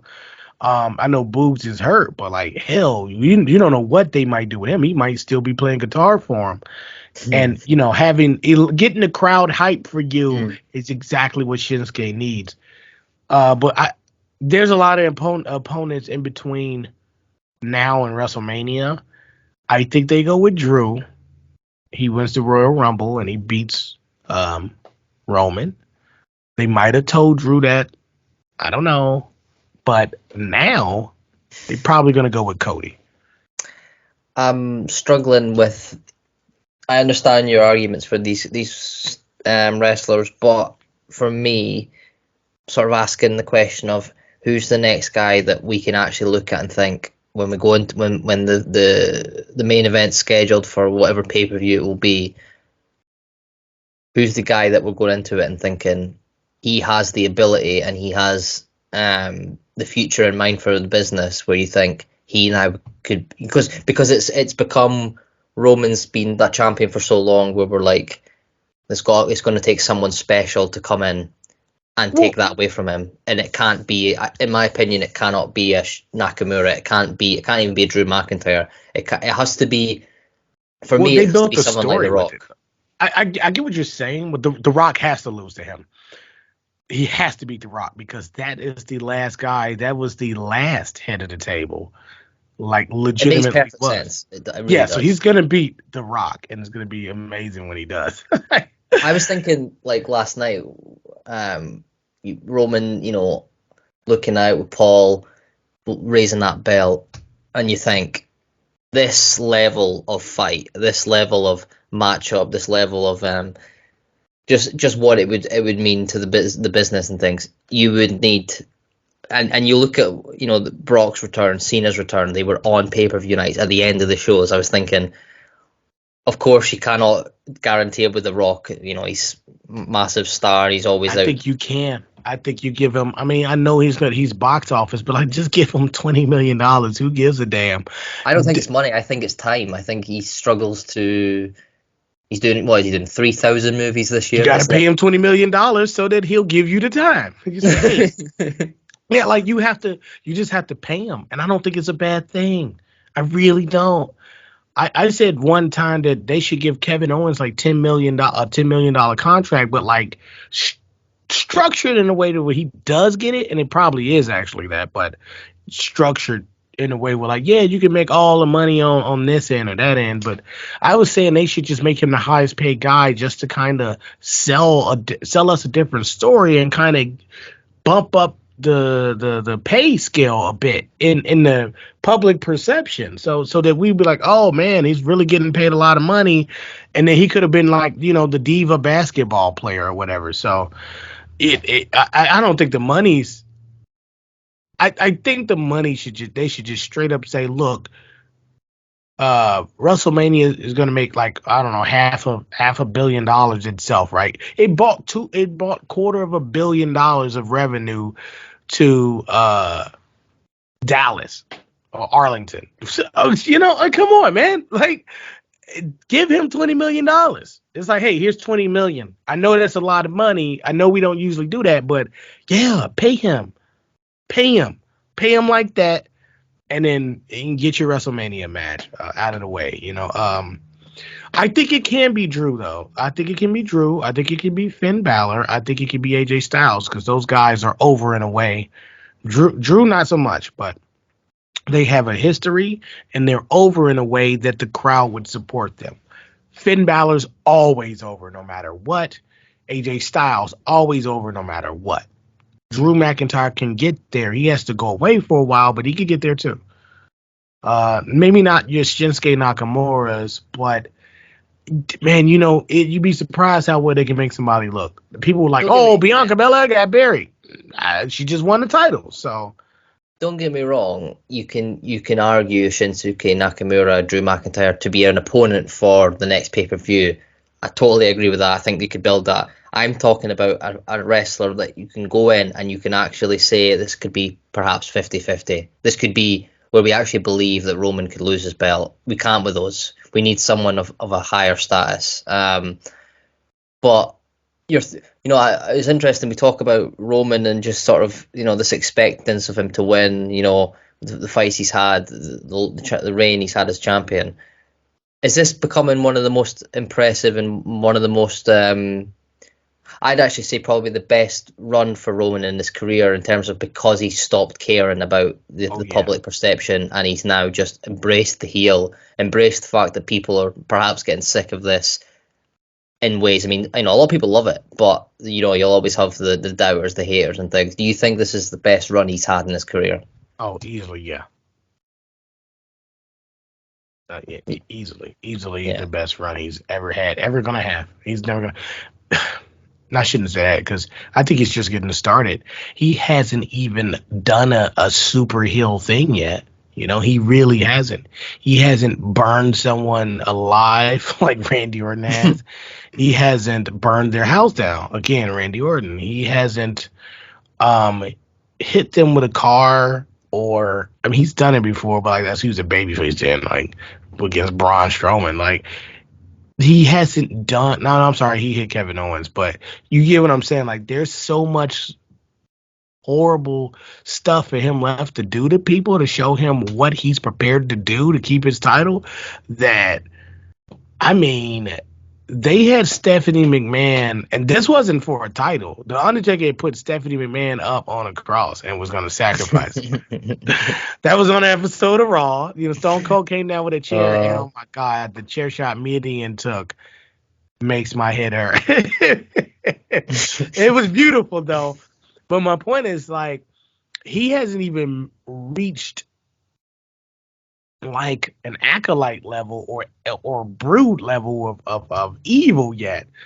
Wait till he gets to the Undertaker status and he's sacrificing people. You know, like I want to see him. I want to see him hang somebody. That sounds crazy. I That want to see sounds him crazy. either by their wrist Yeah, you by better the say neck. wrist. Or by the neck. I want to see him hang someone like Texas Chainsaw Massacre. I want to see him do some real mafia shit. You know, I want to see him put people down on their knees, execution style, and like hit him upside the head with a sledgehammer, not to kill him, or like hit him in the stomach with a sledgehammer. It still has the same effect, right? I mean, it's just so much he could do. You know, I want him to put a hit out by the Usos and say, "Get him." You know, I want to see that. He's still not even touched that stuff. So yeah, we got a good year of him being a absolute scumbag to people, and I can't wait. You can get away with putting Pat McAfee in the title scene. Mm. Well, you need an athlete. You need somebody who's going to stand up against Roman. He ain't going to win, and we know he not.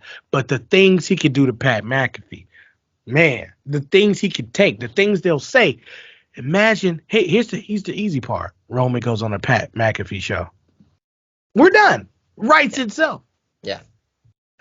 Here's something crazy for you. We talking about Roman and his star power. Aaron Rodgers calls into the Pat McAfee show to talk shit to Roman Reigns. Roman Reigns calls him out.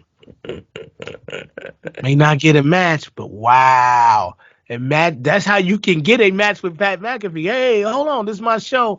Aaron Rodgers and Roman Reigns beefing. That's going to make ESPN news, man. That's it. Because they can't stop talking about, you know, Roman Reigns. If WWE was smart, and if LeBron's still there next year, LeBron James, Pat McAfee, do something. Do you think he needs that sort of crossover? Absolutely. I'm thinking in my head right now where WWE is concerned. They're pushing him on this unprecedented run of time spent as champion, the likes of, you know, who he's fought and defeated. Is there an argument that they're pushing him to become the GOAT? Yeah, absolutely. He's like fourth. He's got the fourth longest title reign or something like that. And he's got legends in front of him, but Backlund, Hogan, San Martino, Pedro Morales, those are only people ahead of him. Michael Cole keeps saying it. That's why I know, you know. But he's going to be the GOAT, and it's okay. In terms of the way they putting it, the way they're spinning the story, yes, he won't have the title reigns, but he'll have the amount of time, and he'll have the dominance that is just unprecedented. I don't think his numbers are matched Seth's in terms of just championships, you know, gathered. There was a time where Seth just had 2 championships no matter what he was doing with anybody. It don't matter. That's how good he is. He can tag team with anybody and win the tag team championships at any given moment. He's had like 7 different partners, which is like the most in history. He's dual wielded every championship. So inevitably, if we being real, and because he stole Roman's first ever championship, I think the guy that he'll forever be linked with is Seth, not Dean, because Dean didn't actually do anything to him. You know, but Seth Rollins is probably the only guy who could truly dethrone him. But I don't think they'll go that route. Here's another one for you. The Fiend. He could possibly do it. He can come back. Maybe not The Fiend. Maybe just Bray Wyatt. Right. He can come back. He's not working. You can do stuff with him and Cody Rhodes. I think that'd be amazing. That would be good. Yeah, you know, so there's so much to do. Cody's a guy that, yes, he can absolutely be on top of the company, and you don't lose anything because he was with AEW, because he was never AEW champion. And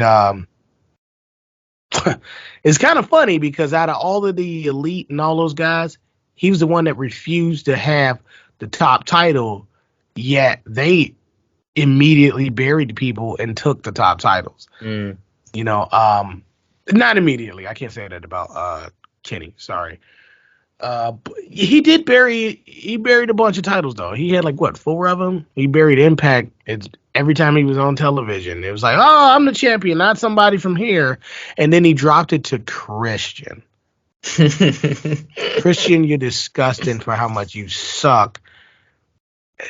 Outwork everybody. What are you doing with Jungle Boy and Jurassic Express? Fuck out of here. Yeah, sorry. Don't get me started on that. So. I'm sorry. Jesus, that's I'm sorry, Mark kept at it. Anyway, yeah. Let's go back. Let me ask you some questions. Hold on. Let me go into night 2. Yeah, I got some things written down here. I mean, there was just so much. It was a lot. So let's work backwards. Let's say this. Don't care about the Ridge Holland and Sheamus and New Day. Yeah, that's a tough sell. Don't care about that. You're skipping y'all. You should have did better. It's got nothing to do with Big E. I don't care what gear you wore. I like the gear. I did like that little touch. I mean, I liked it too. It's just that they didn't get me. They got to do more. Get another member. Yeah. Freshen up your act. Mm-hmm. Like, I don't know how you do it. They still keep me engaged no matter how stale the act is. I'm still engaged because they're still really good, but like, do something. Let's go with the women's Fatal 4 tag match. We'll work backwards. Didn't like it. Yeah. It was a lot of commotion. How did you feel about it? I thought it was not sloppy, but just like, it just didn't flow. It just, there was a lot of like, I don't know, just... It was trash. You can say it was trash. It just didn't feel right as well. You had 2 women's fights that were obviously to a much higher standard from name value, from fighter ability. I was like, if we're talking about standard, then, Charlotte alone messed that up. As much of a cluster F... As much as a cluster F it was, that match was still better than what Ronda and Charlotte did, simply because they could carry each other, all of them. It wasn't smooth. You're right. It wasn't. I mean, Sasha has that sort of Becky Lynch. I wouldn't say crossover appeal, but just she has something there. I would say it's crossover appeal. I mean, she's the only other person that's in other forms of media. Yeah. There should be a few others too. Naomi's a bit like Bianca in that it's like it's become sort of not in a way annoying, but Bianca's at a higher level because she's a real legitimate athlete. Yeah, I mean they all are in ways, but Naomi sort of. I meant like a background in it. And, like athletic background, like Pat McAfee. He's a legitimate athlete. Naomi. She never evolved from where she was. I wish she had went back to NXT. If we're in terms of where they are, Mandy Rose is ahead of her. And that's weird to say. But Mandy Rose, not because she went back to NXT, but like she works different matches, different styles of matches, different feuds. She's the super attractive woman that could kick your ass now. She always was, but her going back to NXT forced her to work matches that included how much of a badass she was. And we've seen glimpses of it on the main roster, but it was always who she was against.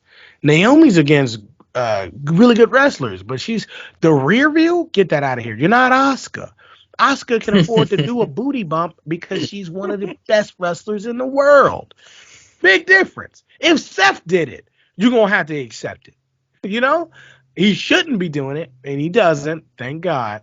But Asuka doing it is very different than Naomi doing it. I don't have to like her. I don't want to throw too much salt in the wound, but, man, they only get, like, if she wasn't with Sasha Banks, she doesn't get that title. It was like, you got to do something because you're not good enough on your own. She's too mumble mouth when she does promos. Speak more clearly. And she was better when she was a heel. Remember when she was heel with Sasha Banks when they went on the main roster? It was way easier that way. And I think they need to put it with the bloodline. She needs to turn on Sasha Banks and work a heel match and be a heel. Let's go. That's when she came up with that dope, I'm amazed with that music, and it was slower. Go back to that. I love the remix too. I really like what they did with that. Forget the remix. Go back to the slow one and start wearing all black and drop these chicks, man. Come on. Let's go back. Let's go. What about from that in terms of the personalities, but then switching that to a real dark era for Edge? Just that feeling I had watching him. We've never seen that, and it had shades of the Undertaker and whatnot, and I love it. The Brood. That's who he's going to be. It's like we're watching him come full circle from the literal seeds we were talking about in the Attitude Era and Stone Cold and them beating him up and stuff. That evil Undertaker, that was the guy that planted those seeds in people like Christian, Gangrel, and Edge. Yes, I'd love to see Gangrel just randomly come back and like mentor him and just kind of maybe not talk for him, maybe not be a manager, but like just be on the side as like the advocate for him, or the wise man for him, just to be in a shadowy figure in the background will be dope. What if he had druids with him? All of us, man. Like, what if he becomes the new Undertaker? Like, not the actual Undertaker, but that's kind of what's happening with him. Yeah, he crazy. Already has an acolyte with him. It is so good. People like, it's Aleister Black's House of Black. And I'm like, man, if you don't sit your ass down with that corny, it's corny. I like what Aleister Black's doing. But to compare him in such a way is corny. One guy has always had this background. The other guy is wrestling with people we don't even know. He had a tag match against somebody, like on the last pay-per-view for no reason. It was with Andrade against, I think, Cody and somebody. What was going on with that? Like, what? What are you talking about? We're talking about Edge going up against AJ Styles. And you guys got the nerve to bring up the House of Black because they're similar and they're both mean guys. Shut up. They're not the same. They're just not. One of these things is not like the other. What about Julia Hart and Brian Pillman Jr.? They're not doing anything over there with the House of Black. Brody King? I don't give a shit about Brody King. We're talking about Wrestlemania, and you talking about Aleister Black. You know who was at Wrestlemania, though? Speaking of Aleister Black, Zelina Vega. Dropping a title, but I think that was more Carmella related. She can go. She can go. She will be the one that actually comes out of all of this and does something with it. I'm really looking forward to them pushing her. For one, how could you not? I mean, she's got everything. She's so short, though. Like, she is tiny. It's just a hard sell. It's like, how could anyone be? How could she be anyone of like a Charlotte? She's good though, man. She's good. Like in that match, her on the mic. I like her on the mic. She's good. She's good in ring too. It is unbelievable though. She's got to take more of that Rey Mysterio underdog vibe with her. I think she works as a baby face, not a heel.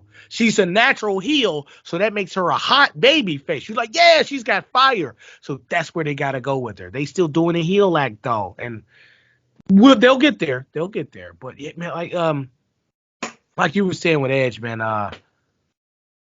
What do you think about the match, Edge and AJ Styles? I mean, AJ Styles, like a Seth Rollins, just incredible athlete and always in great matches. But with Edge, it's a different type of match. Obviously, he's still athletic slow and things, but he's slow. It's a slower pace. It's a more sort of back and forth and him antagonizing AJ Styles and things with delaying and ring counts and whatnot. What did you think about the actual match? He needs more work in between. It's crazy. He needs to actually up his work rate quite a bit. He needs to be more active than he's ever been.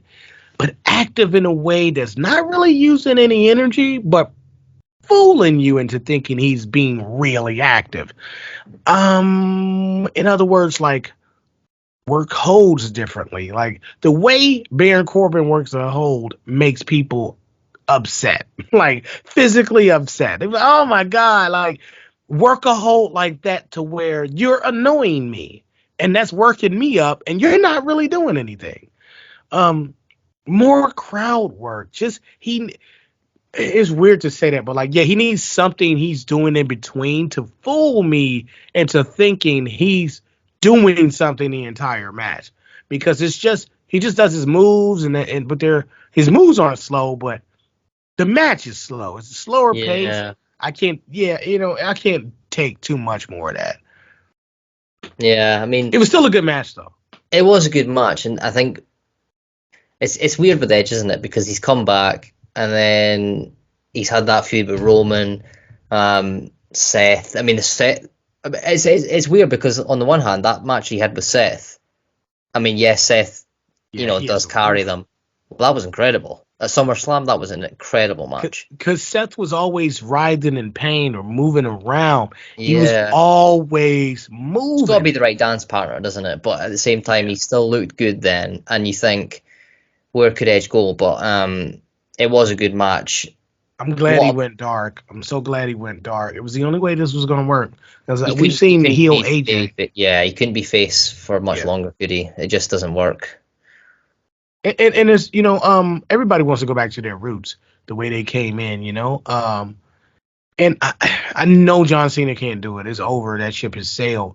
But imagine John Cena just coming back and saying, yeah, I'm going to be a heel because that's where I came in. It would be amazing. We all wanted him to do it. That's the crazy part.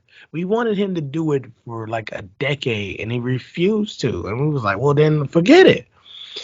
It's all about in the timing with that stuff. And it's time for Edge to go back to his roots. And speaking of timing, nope,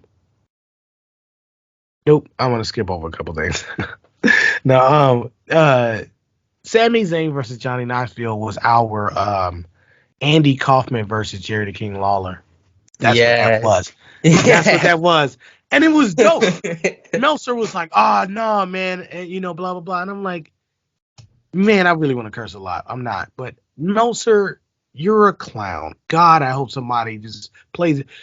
There's no way you should make a single dime off of pro wrestling the way you speak. And it's weird to say that about you're supposed to respect your elders, but like he has no respect for the business.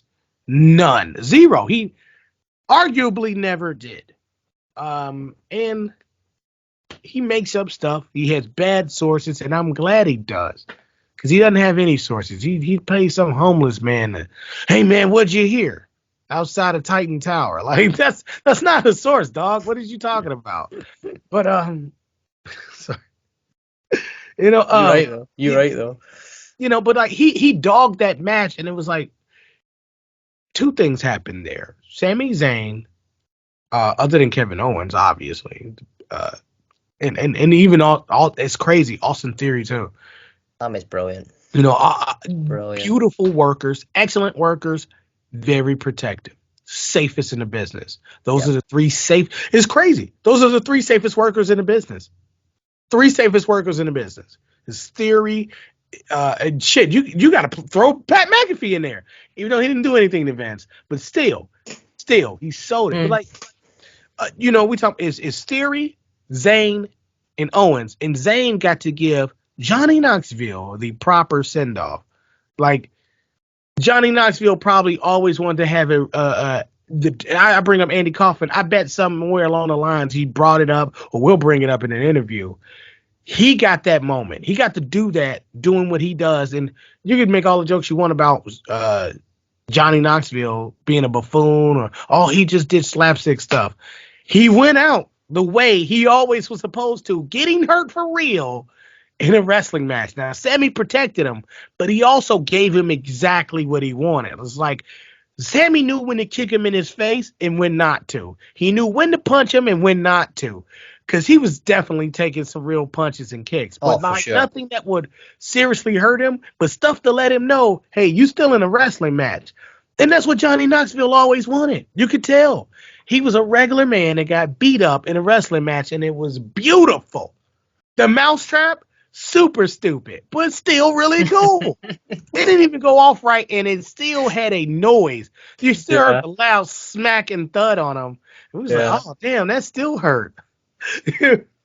We went, oh, it still hurt? And it was cool. What do you think about that match? I thought it was really cool.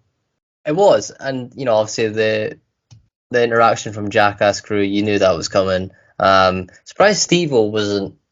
I don't really know too much about. They had a falling out, I believe, but that's Steve-O's fault. Recently? Yeah, I watched like a podcast. Bam Margera too. Bam Margera. I knew Bam from the show, from the film they recently done. But Johnny and Steve-O from like, I watched a podcast like a month ago and they were still best friends. Like, it could have been timing too. I mean, it might just be timing. I just thought that Steve-O would have been there, but some of the crew in there, wee man, Sammy sold that slam brilliantly. I mean, it was just like. It could have been anything, I think if he could have been there or it was right, he would have been, no matter what. Just simply before the brand, I think he would have done it. But it happens like that sometimes, unfortunately. I mean, we should have got Roman versus The Rock this WrestleMania or last WrestleMania, actually. Yeah. One or the other. I mean, we should have got it. And I think The Rock, I'm gonna be real. I feel like he ducking Roman. I feel like he doesn't want to do it. How the hell? You're rich. What else do you need to do in your life? His schedule. I know you said schedule. What schedule? You're rich. Blow it off. Who cares? Oh, well, they're paying me. Paying you what? You don't need money. Just go.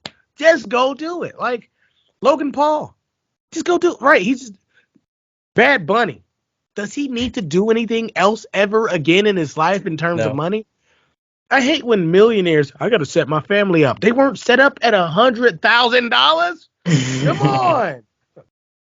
We got to go the extra mile and give them 500 million. And it's like, am I then set? It's like, family going to be a damn attorney when they grow up? Oh, we're all doctors and lawyers since 2022. What?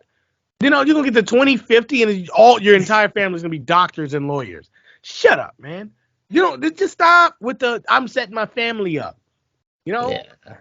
Just cut it out. So he doesn't need to set up his family. He needs to just, I feel like he's ducking them. Think about it. When he loses to Roman, that's it. He'll never be that Rock again. Roman would literally be dethroning him. Maybe he doesn't want to do that. I'd like to get your thoughts. We sort of talked about majority of night two. I also think something about Sammy in terms of just like he is becoming that one of those guys that just vastly underappreciated from what he actually brings. I remember watching just some of the clips leading up to WrestleMania with his feud with Johnny and just what he's done for Johnny, for the build up and things. I just think he's one of those wrestlers that is probably being unfairly judged in ways. I mean, I know that's part of the act and personality because of the character, the heel sort of dynamic to it. But just Sammy's brilliant. I'd like your thoughts though. Gable Stevenson, his quick appearance, and it was a long sort of drawn out process of where he was going to end up. He eventually chose WWE. He's finishing a year, final year at college at wrestling, but he will then probably most likely join WWE. Your thoughts on just perhaps what you saw quickly of him, the crowd reaction and things, and do you think Gable could be something special, or do you think he's going to be another prospect that doesn't end up doing much? They don't like him. I'm gonna be real. I don't think they like him. I don't think they like him either. Because the pop he should have got should have been way better than that. It was terrible. When Wee Man picked up Sami Zayn, That was one of the biggest pops of the night. And Stone Cold came after that, and this was a pop that was palpable. Like the women didn't get a bigger pop than Wee Man that night. Man,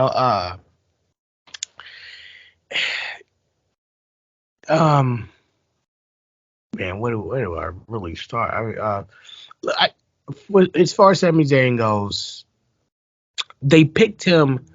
He for one, he's got a great contract now, and they picked him to do the Lawler and Andy Kaufman spot. Right. That was the new era thing. All of this was the end of an era. WrestleMania.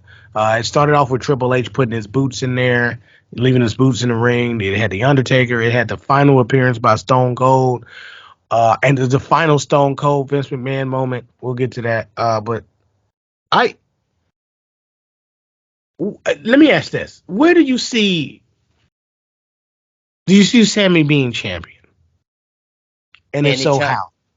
What like major champion? Universal or yeah. No. I don't because I don't feel, although he does well with connecting the audience. How would you put him and Roman in a feud when neither are liked? You need one you need one guy that's liked. He's gonna turn babyface again, I believe. You think? Maybe not anytime soon. I would jump him to Raw. Do something else with Seth. Do him and Seth. I would love to see him in that spot. I think he deserves it. And then put the tag titles. Put the tag titles on KO and Sammy, and let KO be a Grand Slam champion. Yeah. And from there, you either flip them both babyface, or you just flip Sammy babyface. And no, you know what? Flip them both babyface, right? Let them go on a babyface run, and then have Kevin Owens stab him in the back like usual. Do you not think that ship sailed on having those two as a partnership, or do you think they can do it again? Not at all. Look at the comedy spots they just did, and how they were so universally loved.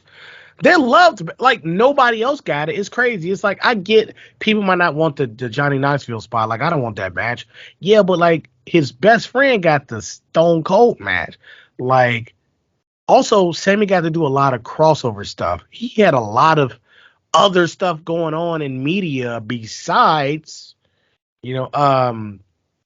just SmackDown. So you can say what you will, but he had a lot of TV time. A lot went into what he was doing, both on both levels. He was on TMZ.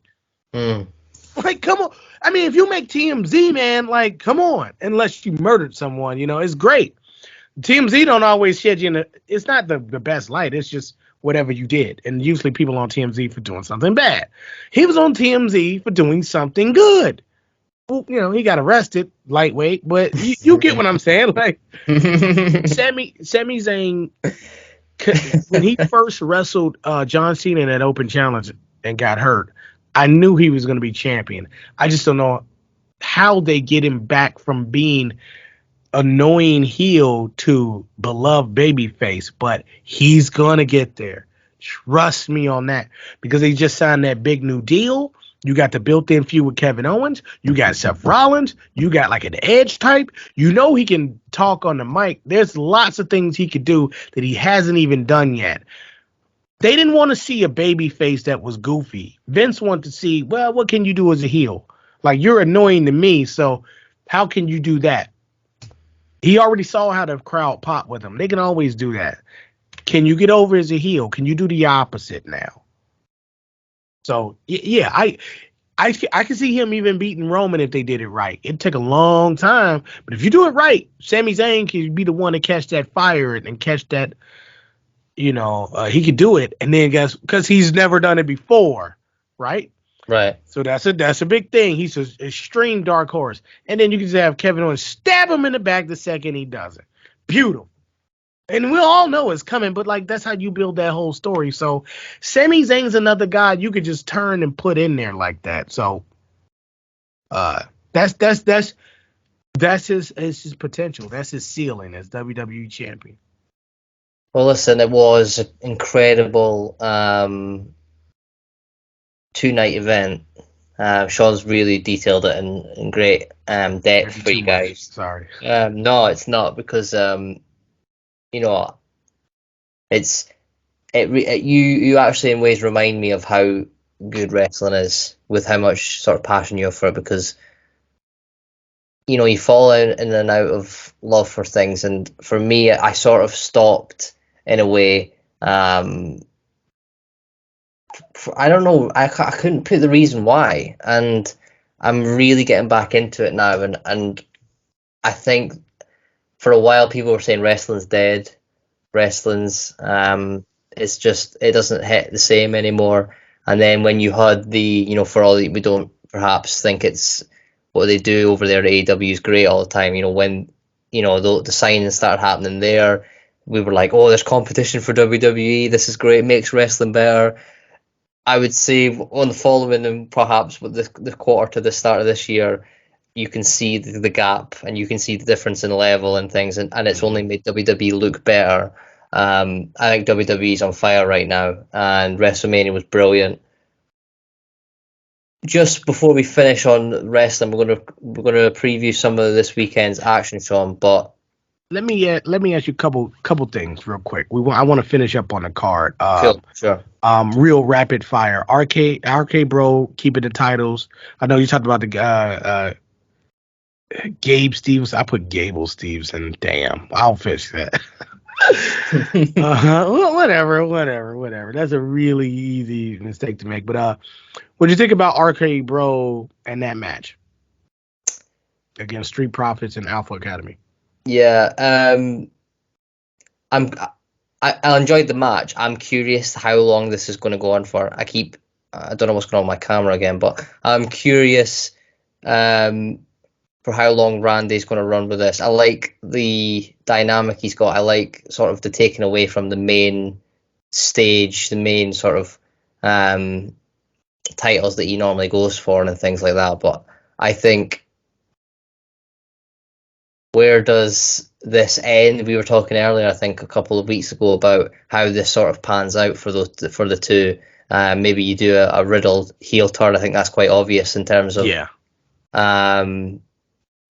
stabbing Randy in the back. Maybe you build up Randy's trust in Riddle, and you sort of then think there's no way this could fade out. This is so strong. Yeah. And he does maybe Seth Rollins' chair in the back. That's got to be where it's coming, man. It has to be, because Randy Orton has said stuff he's never said. Like, I'm having fun and he's my friend. Like, what?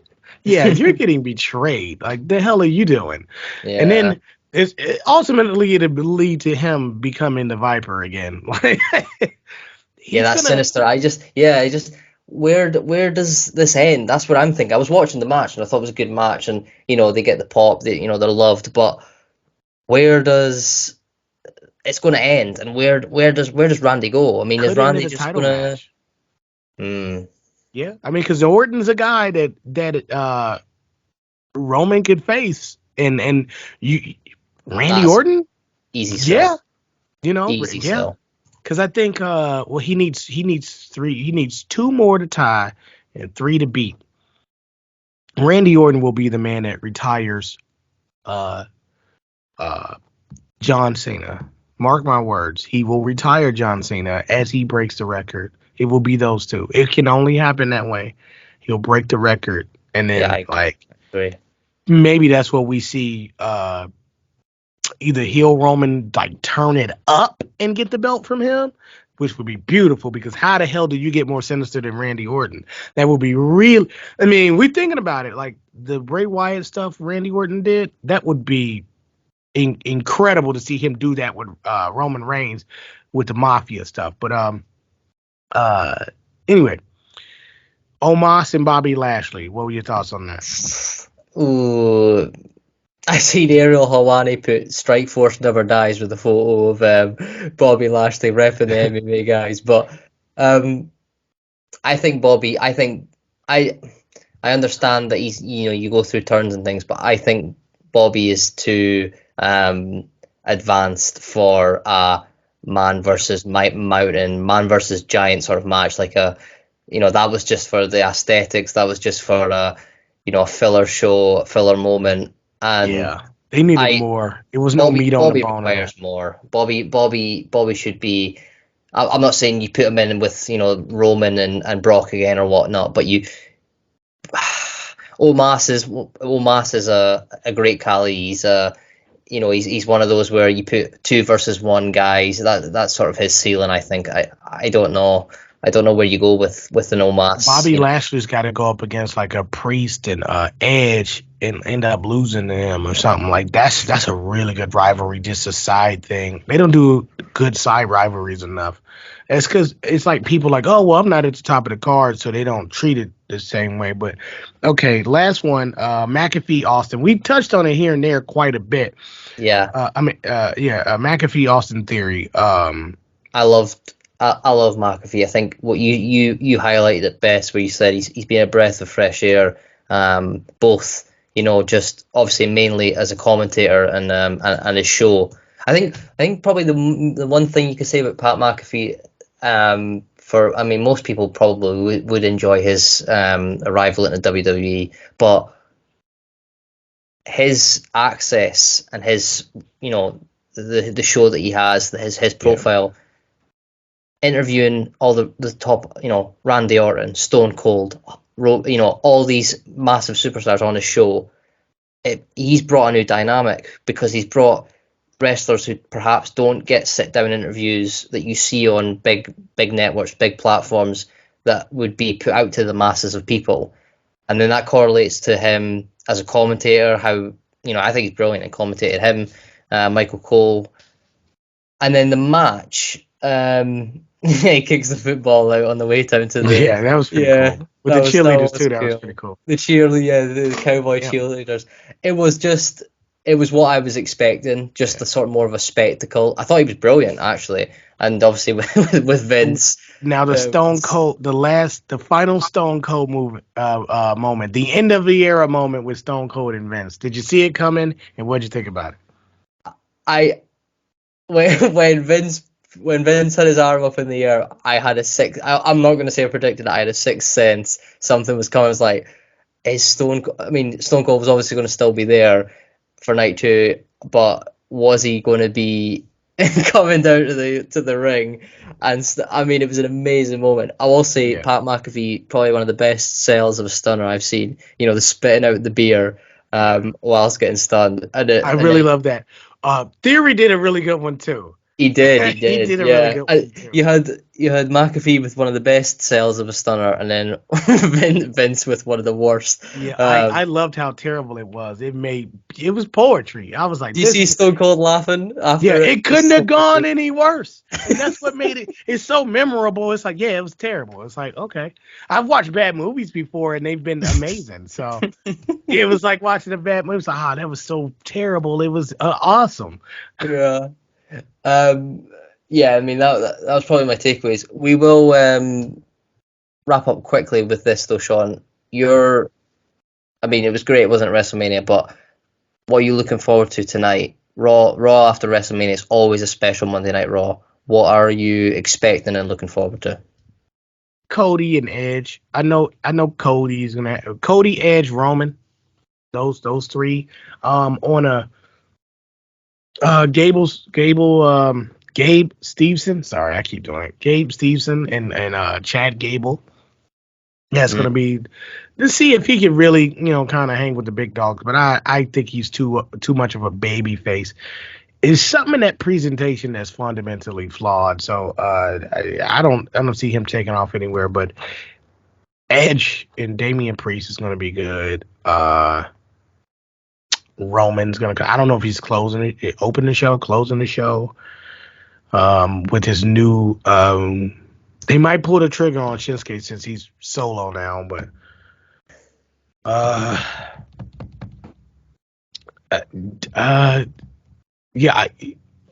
Cody's gonna drop the same damn promo than he does in AEW. It's going to be different because it's going to mean something because he doesn't work for a company that doesn't actually do business. They just kind of, it's just some rich guy's wet dream. What do they call it? Vanity project is so Cody is going to be interesting. It's going to be interesting to see what they say about AEW because he say he didn't leave on bad terms and stuff, but Seth is going to say some shit. He said, "Welcome to the big leagues, back to the big leagues, bitch." Do you believe that they didn't leave on good terms? I think they left on okay terms. I think Tony Khan's used him as long as he could. I think Tony Khan's a moron, actually. I'm going to be honest. Just because you got a lot of money don't mean you ain't stupid. Oh, dude, he's got a lot of money. Like, yeah, okay, sure. Like, come on. Like, that happens. Damn. I mean, sure, it's just as you don't see homeless man with $1 million ideas, I get that too. I'm just saying, I think he's a complete moron for a lot of different reasons. But, and I think that's why they ended. It was like, yeah, could you give me some more money just because? And he was like, nah. And it was like, why not get Cody more money? If he leaves, you look horrible. Because he's the first of many that are going to just be like, nah, I'm good. I can get more money over here and not have to worry about this extra stuff. I just like I'm looking forward to seeing Cody be professional again.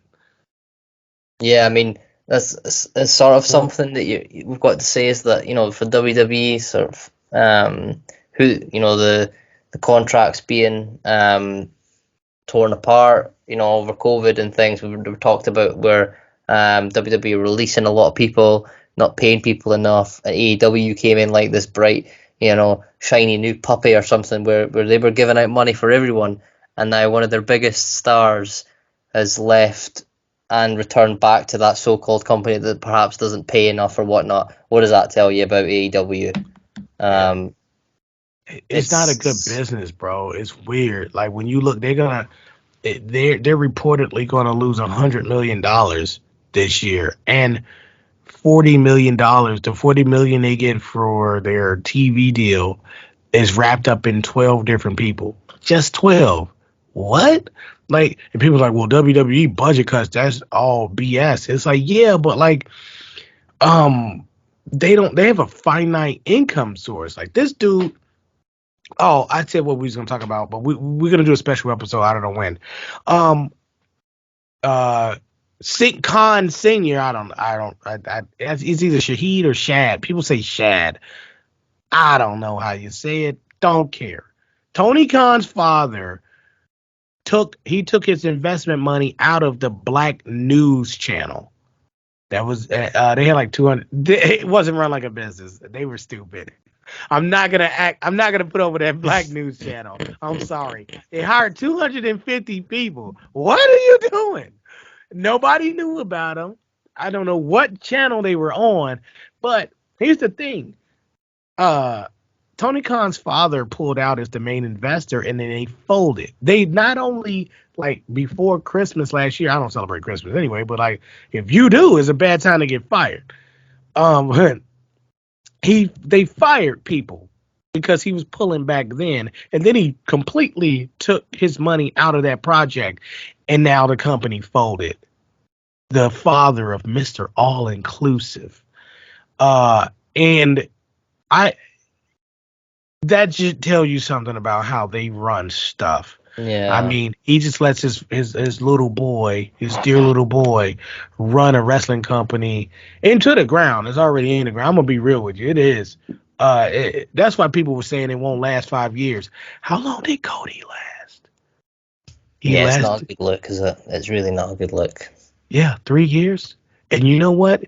For those business people out there, 3 years is around the time where you can actually gauge different things, and when you have to start to rewrite what's going on and show a future projection of your business. And Cody made it to 3, and that was it. That means they don't have a future. Yeah. I mean, They're just using each other. I get it. Hey man, could you go over here and do this? I'll let you do this if I give you this much money. Anyway, I didn't want to put that. We're going to talk about that at another time. But it's good to see Cody be professional, because he was unprofessional over there, not as unprofessional as others. But that was the problem that was going on. You can't come from professional stuff your whole life. Ask a guy, hey, what's going on? And then you're like, well, we don't know yet. We're just kind of winging it. It's like, nah, I'm gonna go over here then. Yeah, no, you're right. It's we'll see where it goes. I'm not Stone Cold. Sorry, let me lighten up the mood. That's 2 weeks in a row I did that. My bad. But like, I'm that's not some scumbag shit to do, man. You like you know what I mean? That's terrible. Over the weekend, that happened before the weekend, but he was like, yeah, let's get rid of that Black News channel. And it's like, yeah, I don't know if I can deal with that. Imagine being Brandy Rhodes and your boss's father just pulls out. It's like, oh wow, I guess you guys aren't as inclusive as you said. But what are you looking forward to tonight in 4 minutes? I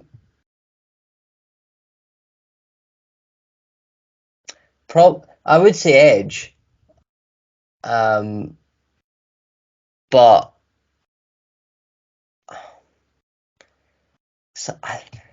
I'm not. I just want to see, because there's always something to expect with Raw after WrestleMania. It's probably the biggest.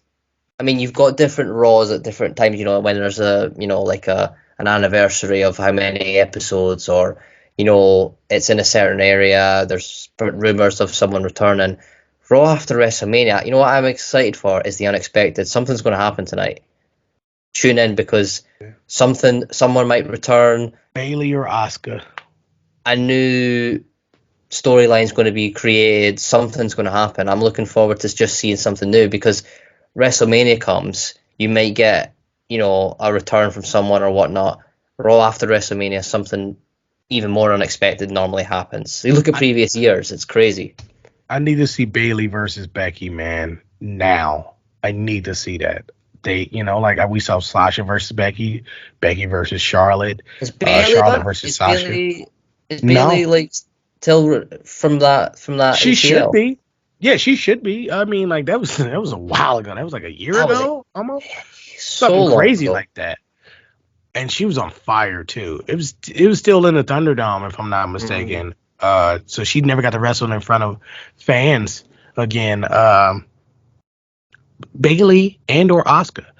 I think they're gonna bring back Asuka as a heel, and she's gonna lose to Bianca. That's stupid.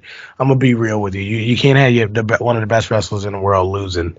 Bianca's still not there yet. You cannot bring back Asuka to job to, Bianca. This is why you should have been building people up. But yeah, I see Asuka coming back over on SmackDown, and I see Bayley coming back to have a match with Becky. Yeah, no, that's a good point. I'm sorry. That's what I want. I see her teaming with Becky, actually. Yeah, that's what you think. Yeah. Yeah. Listen, it was both nights. I would agree. I think the majority of night one sort of encapsulated me a bit more, but obviously night two with the main event and things, the anticipation of the main event was probably what I was most excited about.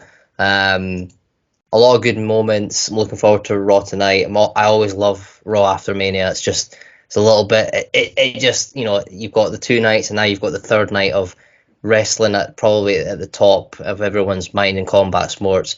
We do quickly will have a look, because combat sports returns in the way of UFC 273 this weekend, Sean. I'm just going to quickly run through the card. We don't have time to really talk about it. Sure don't. Raw's coming on in a minute. We will preview it and talk about it next week's show. Volkanovski versus the Korean Zombie headlining it. It's going to be a good one. Me and Sean are going to be talking about it next week on the podcast. But great to have a 2-week show all about wrestling, much to Sean's delight. Hopefully we can do it more often. It's been brilliant. I've learned a lot from Sean, but hopefully you guys enjoyed it, and take care. enjoy Raw if you're into that. Enjoy UFC 273 probably if you're more into that. But take care, guys, and we'll see you next time on the Weekend Warrior Show.